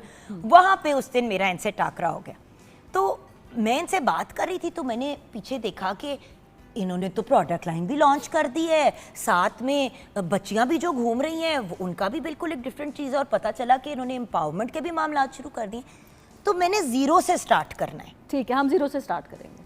Zero से मुराद ये कि तालीम के बाद, तालीम तो खैर बहुत एजुकेशन तो हो गई ना जुगन। आपने मास्टर्स किया इकोनॉमिक्स में और आपने ज्वाइन किया बैंकिंग सेक्टर और 7 साल बैंकों में काम करके। And I was I was the youngest branch manager in the history of the bank I was working for. It was an international bank. और I think 26 की थी जब मैं I was promoted as a branch manager. 26 साल की थी? 26 साल। इस एज पे तो लोग बैंक्स में इन आते हैं, काम शुरू करते हैं। So I started very early. मेरे लिए भी बड़ा सरप्राइजिंग था। और जो सारी चीज़ का क्रक्स था ना जुगन, मुझे यही समझ आया कि जिम्मेदारी, डिसिप्लिन था। टाइम पे जा रहे हैं, डिसिप्लिन से काम कर रहे हैं, जिम्मेदारी अपनी पूरी कर रहे हैं। सो वो जो जिम्मेदारी का एलिमेंट अब मैं और आप शायद ढूंढते हैं बहुत ज़्यादा लोगों में, और हमें नहीं नज़र आता तो हम फ्रस्ट्रेट होते हैं। I think at that age that was जो इंस्टिल किया गया बड़ों से, जो सीखा, जो पढ़ा। उसके बाद कुछ 3 साल गुजर गए तो फिर शादी का कोई टाइम आ गया। बड़ा शौक़ था दुल्हन बनने का, और वो क्योंकि सारी उम्र you know I work like a man, हाथ में ब्रीफ के। हमारे भाई को भी शौक था, हाँ, भाई को भी शौक था, उनको भी शौक था दूल्हा बनने का। अच्छा, अभी वो क्योंकि आजकल दूल्हा दुल्हन दोनों को बड़ा शौक होता है, पहले दूल्हे बेचारे बैठे होते थे, हम कहाँ फंस गए। अभी देखो, आई एम टॉकिंग अबाउट 20-25 साल पुरानी बात हो रही है। अच्छा, अब ये भी पता था कि दुल्हनें जो हैं टेक्निकली गोरी ही होती हैं। अब मैं ज़रा मीडियम टू डार्क कम्प्लेक्शन में थी। क्यूट, मैं मीडियम टू डार्क। अब मैं कहूँ अब ये मुझे दुल्हन बनाएंगी, गंदुमी चलें कह लें। अच्छा, अब बड़ा डर था, अब सैलून जाऊंगी तो वो बिल्कुल वाइट करके ना निकाल दें, और जब बाहर निकलेंगे उधर तो वाइट किया होगा। हाँ। जब लाइट ऑन होगी तो आप ग्रे रंग की होंगी। अच्छा, अम्मी मैंने कहा जी, वो अब समझदार थी, पढ़ी लिखी थी, ट्रैवल करती थी, दुनिया को लीड कर रहे थे एक तरह से, तो मैंने कहा जी मुझे तो ना अब I need to meet the artist, दुनिया का जो बेस्ट आर्टिस्ट है बताएं कौन सा है अभी पाकिस्तान में। बड़ी कोशिश की, मैं कहा कोई मिल ले, मतलब कोई मिल तो सकता होगा ना भाई जी। सब तरफ से इनकार आ गया जी, कोई नहीं मिलेगा, ऑन द डे मिलेंगे। मैंने कहा जी कोई सूरत हाल तो होनी चाहिए कि मिले। मतलब इनको लोग मिल गए जिनके पास ये जा सकती थी, लेकिन कोई भी मिलने के लिए तैयार नहीं था। वो उनका होता ये था, अब जाके उस जमाने में पार्लर में अपॉइंटमेंट लिखवाते थे। ये तो इफ्जा जी आपने ट्रेंड चेंज किया, लोगों को मिलने का सारा कुछ की तरफ आएंगे हम, आएंगे। लेकिन जिस वक्त की मैम बात कर रही हैं बिल्कुल सही कह रही है। कभी भी आपसे मिला, आप वो कहते थे कि हम क्यों मिलें। जब मेकअप का टाइम आएगा तो जब उनका जो असिस्टेंट या किसी बंदे ने सारा कुछ कर लिया होगा तो आखिरी 2-4 चीजें करके चले जाएंगे, तो फलां का सिग्नेचर मेकअप हो गया। अच्छा, अब बड़ी फ्रस्ट्रेटिंग जुगन, बिकॉज आप अपने कम्प्लेक्शन से भी डर रहे हैं, आप घबरा रहे हैं, वाइट नहीं होना चाह रहे हैं। एनी हाउ शादी का दिन आया, और राइटली सो जो मेरा था खौफ। और उस वक्त आपकी टोन की बेस भी कोई नहीं रखता था। नहीं, बेस ही नहीं होती थी, होता ही सफ़ेद था। नहीं, पूरी दुनिया में होती थी बेस, पाकिस्तान में ना तो यूज करते थे ना होती थी। बस जी, वो सैलून में नहीं होती थी। अब वो जो उन्होंने वाइट मेरे साथ करना था और जो मुझे बना दिया उन्होंने, और फिर अब जब मैं रोऊं तो मेरा वो मियाँ बेचारा, माय हस्बैंड वुड थिंक कि बेचारी कितनी सैड है ना शादी, अब ये नहीं पता कि मेकअप से रो रहे हैं। एनी हाउ, सो वो बड़ा ट्रॉमेटिक था। एंड मैं सदके आपको पता है, अब यही स्टोरी मामा ने भी सुनाई हुई है, यही स्टोरी छुनियाला ने सुनाई है, यही मैं आपको सुना रही हूँ। बहुत ट्रॉमेटाइजिंग था। फिर जब मेरा वो दिन खैर गुजर गए शादी के, एंड आई थॉट कि इससे तो अच्छा था मैं मेहंदी पे मुंह धो के जो तैयार हुई थी वैसे तैयार हो जाती। अच्छा, आई स्टार्टेड थिंकिंग कि हमारे यहाँ बच्ची 15, 16, 17 साल की उम्र में शादी का सोचना शुरू करती है, मैंने कैसे लगना है, उसकी लॉग बुक्स बननी शुरू हो जाती हैं। बहुत हसीन जोड़ा बनाया मैंने and all of that, but वो जो लास्ट लेग है ना उसकी बेचारी की, जहाँ उसने सैलून जाना है, वो बहुत अनअटेंडेड है और nobody is thinking about it. अब मैं तो पीछे से सर्विस इंडस्ट्री से आ रही थी, बैंकिंग आपको पता है international banking is a lot about servicing, तो मुझे तो सर्विस ही नहीं समझ आई कि क्या मिली। और उस वक्त पे ये बात, अब तो चले फिर भी बातें बदल गई हैं, लेकिन कस्टमर इज ऑलवेज राइट, ये वो जमाना था, वो जमाना। अच्छा, अब कॉर्पोरेट सेक्टर में, लेकिन सैलून में आप जा रहे हैं, आप तो ये भी नहीं कह सकते थे कि जी मुझे इस किस्म का कट चाहिए, कुछ नहीं। अगला अपनी मर्जी करता था जो करता था, और अगर आप थोड़ा गिला शिकवा करते थे तो अगला इतना औखा हो जाता था, बंदा उसी तरह रंग बिरंगा होकर घर चला जाता था। तो बस वो हुआ। उसके बाद फिर मैंने I come from a very conservative background as far as मेरे पेरेंट्स की तरफ से भी, आर्मी बैकग्राउंड जैसे भी मेरे इन लॉज की, तो मैंने ख्वाहिश ज़ाहिर की जी मैंने सैलून खोलना है, तो फौरी वक्ती तौर पे नो कर दिया गया। उन्होंने कहा क्या बातें कर रही हैं आप, हमारी तो कभी खानदान। और इफ्जा खान मान गई? हाँ, नहीं मैं नहीं मानी, मैं यही कहने लगी थी। तो वो फिर वालिद साहब भी बड़े नाराज़ हो गए, मेरी ग्रैंड मदर तो बहुत ही नाराज़ हो गई। दुनिया की उस वक्त पढ़ी लिखी औरतों में उनका शुमार होता था। She was, her name was in the Guinness book of world record for being the most well read woman of a time. माशाल्लाह। हाँ, उन्होंने कहा नहीं बेटे ये तो हो ही नहीं सकता। तो फिर मैंने अपने हस्बैंड से कहा, फिर उनने you know he kind of and my in laws थोड़ा सा उन्होंने मुझे कहा चाप कर लें। खैर पहले करना कैसे था, कुछ आना भी चाहिए। सो पेंटिंग मैं करती थी उस ज़माने में, शौक़ था आर्ट्स का, तो मैंने फिर I started learning. Different schools गई, ट्रैवल किया, पाकिस्तान से सीखा, बाहर से सीखा। 5 साल जुगन मैंने सिर्फ अपनी एजुकेशन पे स्पेंड किए और वो बहुत मुश्किल डिसीजन था, बिकॉज आपने अपना सब कुछ एक तरह से यू बर्न योर बोर्ड्स और आप कहते हैं जी अब मैं जा रही हूँ कैसे सफ़र पे, और मेरे बॉसेस ने मुझे कहा there is point of no return, आप जा रही हैं, आप याद रखें आप वापस नहीं आ सकेंगी इस इंडस्ट्री में और आप अभी अपनी पीक पे छोड़ के जा और रही हैं। आओगी भी तो फिर बिल्कुल जीरो से शुरू करोगी, से। तो क्या मतलब 20,000 लोग की तनख्वाह? बहुत बहुत सैक्रिफाइस था जुगन। मैंने अपनी I want to know about family life. देखिए हाँ। मियाँ इनिशियली कह देते हैं कि यार मैं तुम्हारे साथ खड़ा हूँ, लेकिन जब हर तरफ से बातें सुनने को मिलती जी, जी, है जी। तेरी बीवी देते पैर ही हाँ जमीन जी, पे टिकते नहीं, और फिर तेरी पार्लर, जगह- वो आपको पता है वर्ड पार्लर जो यूज होता है, ऐसे पागल है, तू भी पागल हो गया। पागल बोलोगे, नहीं मैं ये बहुत। वही बातें कह रही जो बेचारे मेरे मियाँ को कही जाती है। आई थिंक वो जो मेरी ग्रैंड मदर और फादर की तरफ से प्रेशर था वो काफ़ी ज़्यादा था, मेरे पे भी बहुत था। सो एनी सो उसको लेके फिर मैंने I started from home. So back in Jugan 2010 1 room जो मेरी मदर इन लॉ ने मुझे दिया to one girl and starting from home it was very difficult and you know आपका एक प्रेस्टीज लेवल होता है, आप कॉर्पोरेट एनवायरनमेंट में जाते हैं, बड़े सब सुबह आपको सलाम कर रहे अब हैं। देखिए ना, एक तरफ से हिफ्जा जी एंटर हो रही हैं और लोग कह रहे हैं अस्सलाम वालेकुम मैम कैसी हैं आप, जी, जी, मैम जी, गुड जी। मॉर्निंग है वो। दूसरी तरफ अब आप आप हैं आ वो गए। जो अस्सलाम वालेकुम कैसी हैं आप मैम, अच्छा किस किस्म का आपको मेकअप चाहिए। So, बहुत डिफिकल्ट था। So but then I had decided, मैंने कहा यार इस इंडस्ट्री में गैप है और एक बहुत बड़ा गैप है, और एक वो जो ख्वाब देख रही होती है ना दुल्हन एक हसीन बनने का, और फिर एक और चीज़ समझ आई कि सारी तस्वीरें एडिटेड थी, वो फ्लॉलेस मेकअप जो मैं ढूंढ रही थी वो तो था ही नहीं, एक्चुअल तो एग्जिस्ट वो नहीं तो करता था। तस्वीर को जिसको जी। मुझे याद है कि एक दफ़ा स्टेज पे खड़े होके वो लग स्टाइल अवार्ड जो होते हैं वो रिसीव कर रहे थे खावर रियाज को, और इन्होंने अतर शहजाद को, शहजाद भाई को एक ही टाइम पे अवार्ड दिया कि जी हमारे 2 लेजेंड्स हैं, दोनों को आज हम अवार्ड देंगे। तो खावर भाई ने स्टेज पे खड़ा होकर क्या हुआ जिसपे शहजाद भाई भी परेशान हो गए, और भाई घूम के कहते हैं इसको एक्चुअली होना चाहिए बेस्ट फोटोशॉपर अवार्ड। लो जी, हाँ आई रिमेंबर उस स्टेटमेंट के बाद कोई 6 हफ्ते तक थरथल्ली मची हुई इंडस्ट्री में कि इन्होंने ये बात क्यों कही, इन्होंने ये बात क्यों कही, क्योंकि हर मेकअप आर्टिस्ट फोटोशॉप करके एडिट करके अपनी तस्वीरें लगाता था। तो फिर अब देखिए ना कैसे पता चलेगा। And even when I was learning तो बड़ा ये हुआ कि मैं कहती थी no I need HD resolution base बना के मुझे देनी है लड़की को जो कि एडिटेड ना हो और एडिट से पहले ही वो अमेजिंग लगे। अच्छा खैर वो फिर सीखा। फिर जब मेरा पहला शूट हुआ, पहले तो कोई फोटोग्राफर मानता ही नहीं था करने को, खैर जब हुआ तो उन्होंने कहा बीबी अच्छा किया तुमने, मेकअप एडिट नहीं करना पड़ेगा। मैंने कहा वाकई एडिट नहीं करना पड़ेगा? तो कहते हैं क्या लगाया, किस तरह बनाई तुमने ये फाउंडेशन? अब मैं तो उस थी थोड़ी सी होशियार, मैंने कहा बॉस मैं आपको बताऊंगी फिर किसी वक्त। बट इवेंचुअली मैंने क्रैक कर लिया था कोड उन 5 सालों में कि एक ऐसी बेस लगानी है जिसको लग के फ्लॉलेस लुक आए और एडिट करने की ज़रूरत ना पड़े। जिस तरह के हम एक प्रेजेंट कर देते हैं ब्राइड को, वो देख के मान जाती है कि मैं ऐसी लग रही होंगी, बट एक्चुअली तो वो ऐसी नहीं लग रही। So all these things Jugan we worked a lot on that, and in the last क्योंकि आप देखिए आजकल भी जिस बच्चे का अच्छा मेकअप हुआ होता है, मैं एक सिंपल एग्जांपल दूंगी व्यूअर्स आपको समझाने के पॉइंट ऑफ व्यू, जिस बच्चे का अच्छा मेकअप हुआ होता है उसकी शादी की जो तस्वीरें आती हैं पब्लिकली, और ड्यूरिंग शादी भी जो लोगों ने वीडियोस तस्वीरें खींची होती हैं वो एक ही होती हैं। ऐसे ही। अब जिस बच्ची का मेकअप ठीक नहीं हुआ और उसके मेकअप के इशू उसका वो गलत हुआ है, अब जो उस दिन मौके पे लोगों ने वीडियोस और तस्वीरें लगाई होंगी उसमें उसका मुंह, बच्ची का रंग ग्रे आ रहा है, सारे दाने नजर आ रहे हैं, इश्यूज हैं, और उसकी जब आपने वेडिंग की पिक्चर बड़ी उसके घर में देखी तो कहा एंज तो नहीं लग रही थी। तो आपने फिर मेमोरी नहीं कैप्चर की, आपने कुछ AI टाइप नमूना क्रिएट कर लिया उस दिन का। So let's go towards a break. Sure break के बाद वापस आएंगे, फिर आपका एक सिलसिला शुरू हो गया और माशाल्लाह माशाल्लाह आप एक नॉन पर्सनैलिटी बन गई जिसके पास लोग बालों के लिए, मेकअप के लिए, हेयर के लिए ये आते भी थे। पूरी स्टोरी आपको सुनाती उसकी तरफ मैंने अब आना है ब्रेक के बाद। बिल्कुल ठीक।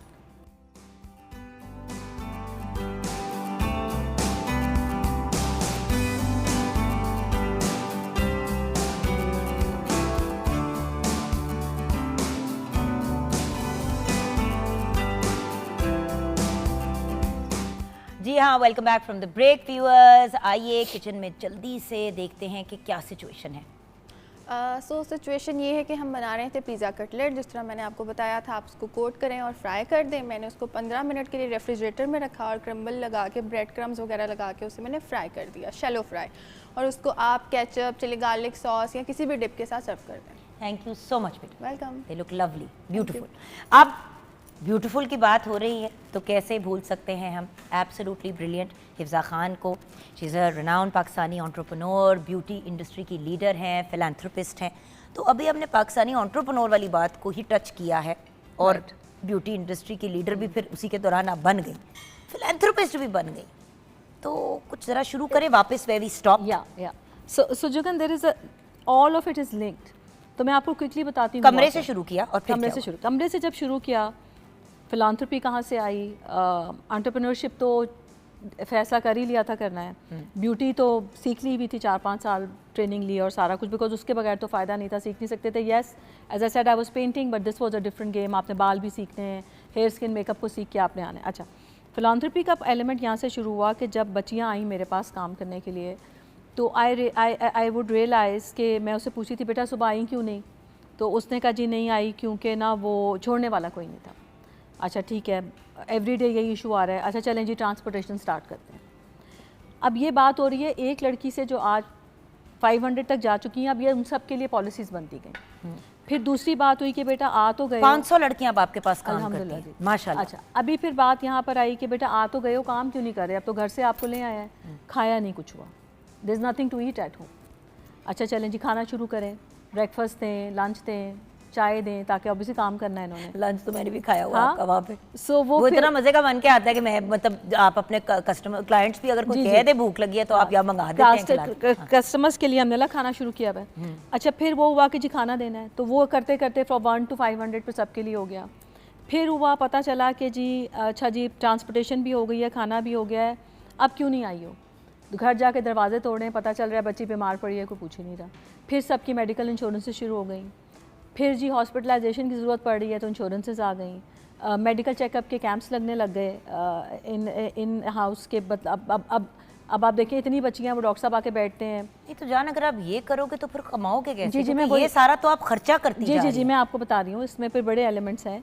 फिर उनकी मेडिकल फ्री हो गई, इन OPD भी फ्री हो गई, IPD भी। अच्छा आप पूछा अब नहीं आ रही, अब क्यों नहीं आ रही हो? जी बच्चे बीमार हैं, फिर बच्चों का मेडिकल एंटर हो गया। अब पूछा जी आप क्यों नहीं आ रही हो? जी बच्चा घर बैठा है, स्कूल जाने की फ़ीस नहीं है, सिंगल पेरेंट्स स्पेशली जो थी हमारी। फिर जो सिंगल मदर्स थी उनके बच्चों की एजुकेशन शुरू हो गई।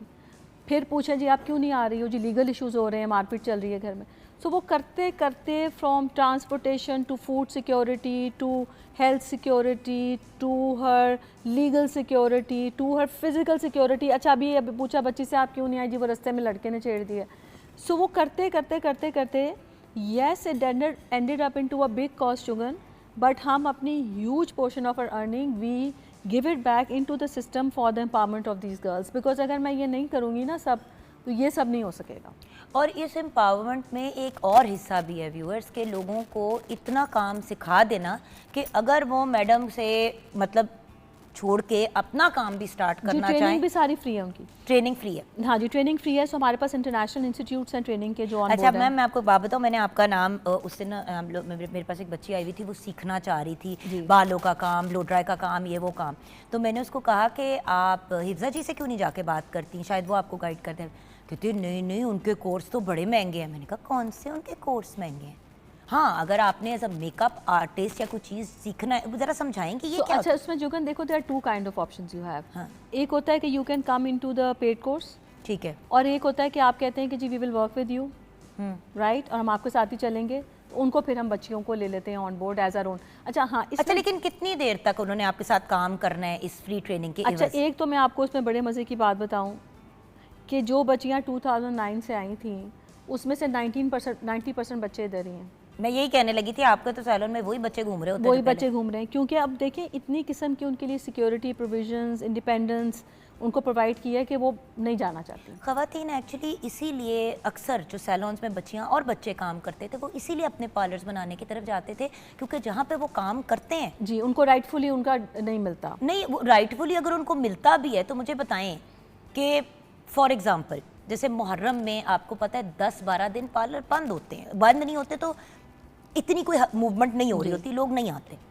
अच्छा अब उन 10 से 12 दिनों में ना तो टिप्स मिलनी है बच्चियों को, ना ही कोई और चीज़ होनी है, क्योंकि सैलरी तो मिलेगी लेकिन अगर तनख्वाह ही, वैसे एग्जांपल दे रही हूँ, आज भी ऐसे पार्लर जो 15,000 रुपये में बच्चियों को रखते हैं, वो आके काम करती हैं सारा दिन और जाती हैं, झाड़ू पोछे सफाइयाँ काम भी नहीं उनको सिखाते।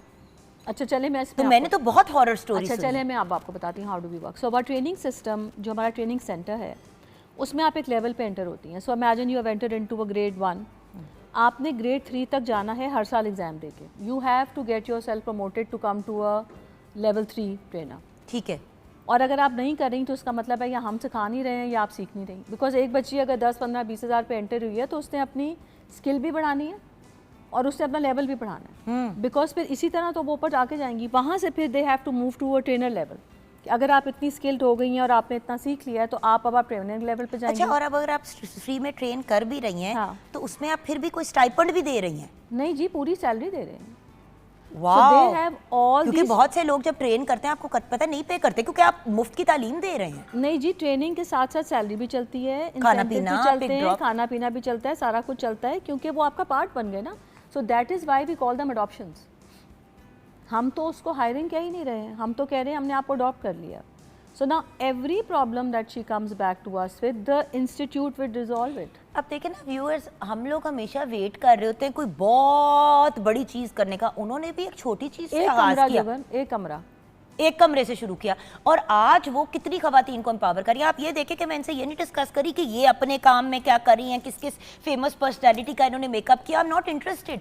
मैं तो एक्चुअली इनसे यही बात करना चाह रही थी जुगन। कि एक कमरे से पार्लर शुरू करने वाली जो कॉर्पोरेट सेक्टर बैंकिंग से आई, उसने ये भी किया।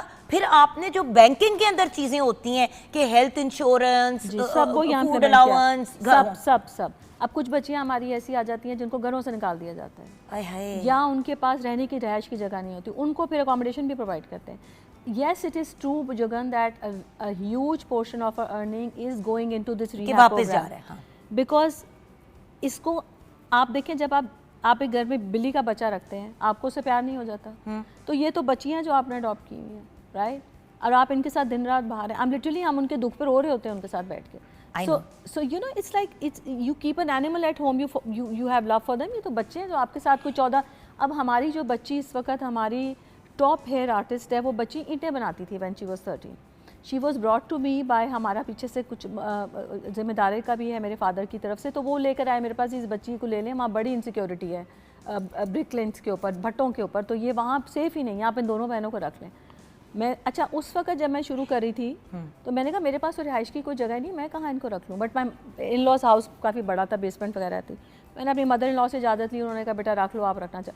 वो करते करते ये लड़की जब भी अपनी मदर इन लॉ से इजाजत लेती है ना, कुछ बहुत ही बड़ा कर देती है। 18-20 लड़कियाँ जी वहाँ इकट्ठी हो। Basically your mother in law is the Mubarak one. हाँ, क्योंकि उधर से जो आगाज होता है वो बड़ा अच्छा होता है। हाँ जी, उन्होंने कहा रख लें जी। वो करते करते 18-20 बच्चियाँ, कोविड जब आया तो मुसीबत पड़ गई, इन सबको कहाँ शिफ्ट करें। अच्छा, अब वो it was all so organic Jugan के मैं आपको बता नहीं सकती। अब मुझे ये बताएं, क्योंकि बिल्कुल मेरे पास 1 मिनट रह गया, इधर से आप किधर जाओगी? अच्छा, इधर से अब ये है कि जी हम प्रोडक्ट लाइन हमने इंट्रोड्यूस किया, स्किन केयर पूरा, बिकॉज पाकिस्तान में प्रोडक्ट बहुत महंगा होता जा रहा है, लोगों की पहुंच से दूर होता जा रहा है और हमारी अपनी पहुंच से दूर होता जा रहा है। अब मैं सारी प्राइस कंज्यूमर को शिफ्ट नहीं कर सकती। सो पूरा स्किन केयर एक हमने लॉन्च किया है, मेकअप की लाइन लॉन्च की है, proper official training centre launch कर रही हूँ। अनऑफिशियल तो कह लें, जैसे कि जो बच्चे हमारे पास सीखने आ रहे हैं उनको तो कर ही रहे हैं, बट एक प्रॉपर ऑफिशियल लॉन्च कर रही हूँ कि जितने लोग सीखना चाहते हैं सीख लें। आप देखें ना व्यूअर्स, मैम को ये भी बात मैं इसलिए भी करना चाह रही थी कि आप लोग जो हर वक्त परेशान हो रहे थे हम क्या करें, हिफ्जा जी के जो इंस्टाग्राम्स हैं और जो डिफरेंट इनके प्लेटफॉर्म्स हैं, आप उन पे जाके डीएम करके राब्ता करें। आपको टीम पूरी गाइडेंस देगी और आप लोगों को ट्रेनिंग हासिल करने का, जॉब अपॉर्चुनिटीज और उसके साथ साथ मैडम का जो प्लान है इंस्टीट्यूट बनाने का, उसमें ऑनलाइन भी अब आप लोग करेंगे, राइट? बिल्कुल। कि गाँव देहातों में भी अगर बच्चियों को हेल्प सपोर्ट की जरूरत है तो। और उसके अलावा जुगन, ये जो इतनी ब्रांचेस खुल गई हैं, ये इसलिए नहीं खुल गई थी कि मैं खोलना चाह रही थी, मेरे पास बच्चे इतने आ गए थे कि उनको हम कहाँ सेट करें। Thank you so much. Most welcome. I think हमारी बातें कभी खत्म नहीं खत्म हो, और मैं आपको फिर एक दफा तंग करूंगी मोस्ट वेलकम के लिए, बल्कि मैं चाह रही हूँ कि हम अगर कुछ मजे का शो पे कर लेना। जी, क्यों नहीं। अभी आगे ऑफ कोर्स कुछ दिनों के बाद एहतराम वाले दिन है, मुहर्रम जी बिल्कुल, उसके बाद इंशाल्लाह आई वुड वांट के आपके टीम के लोगों से बिल्कुल कुछ मजे का करें। हाँ जी, and you talk to them, आपको बड़ा मजा आएगा उनसे बात करके। डन। सो मैं भी बल्कि आपके पास गाइडेंस आऊंगी अपने काम के लिए देने के लिए। Thank you so much ma'am, God bless you. Thank you to our beautiful chef as well. Thank you Kaneez Fatima. और व्यूअर्स, आपका भी शुक्रिया आज का प्रोग्राम देखने का। ज़िंदगी रही तो फिर मुलाकात होगी। अपना ख्याल रखिएगा। खुदा हाफिज़।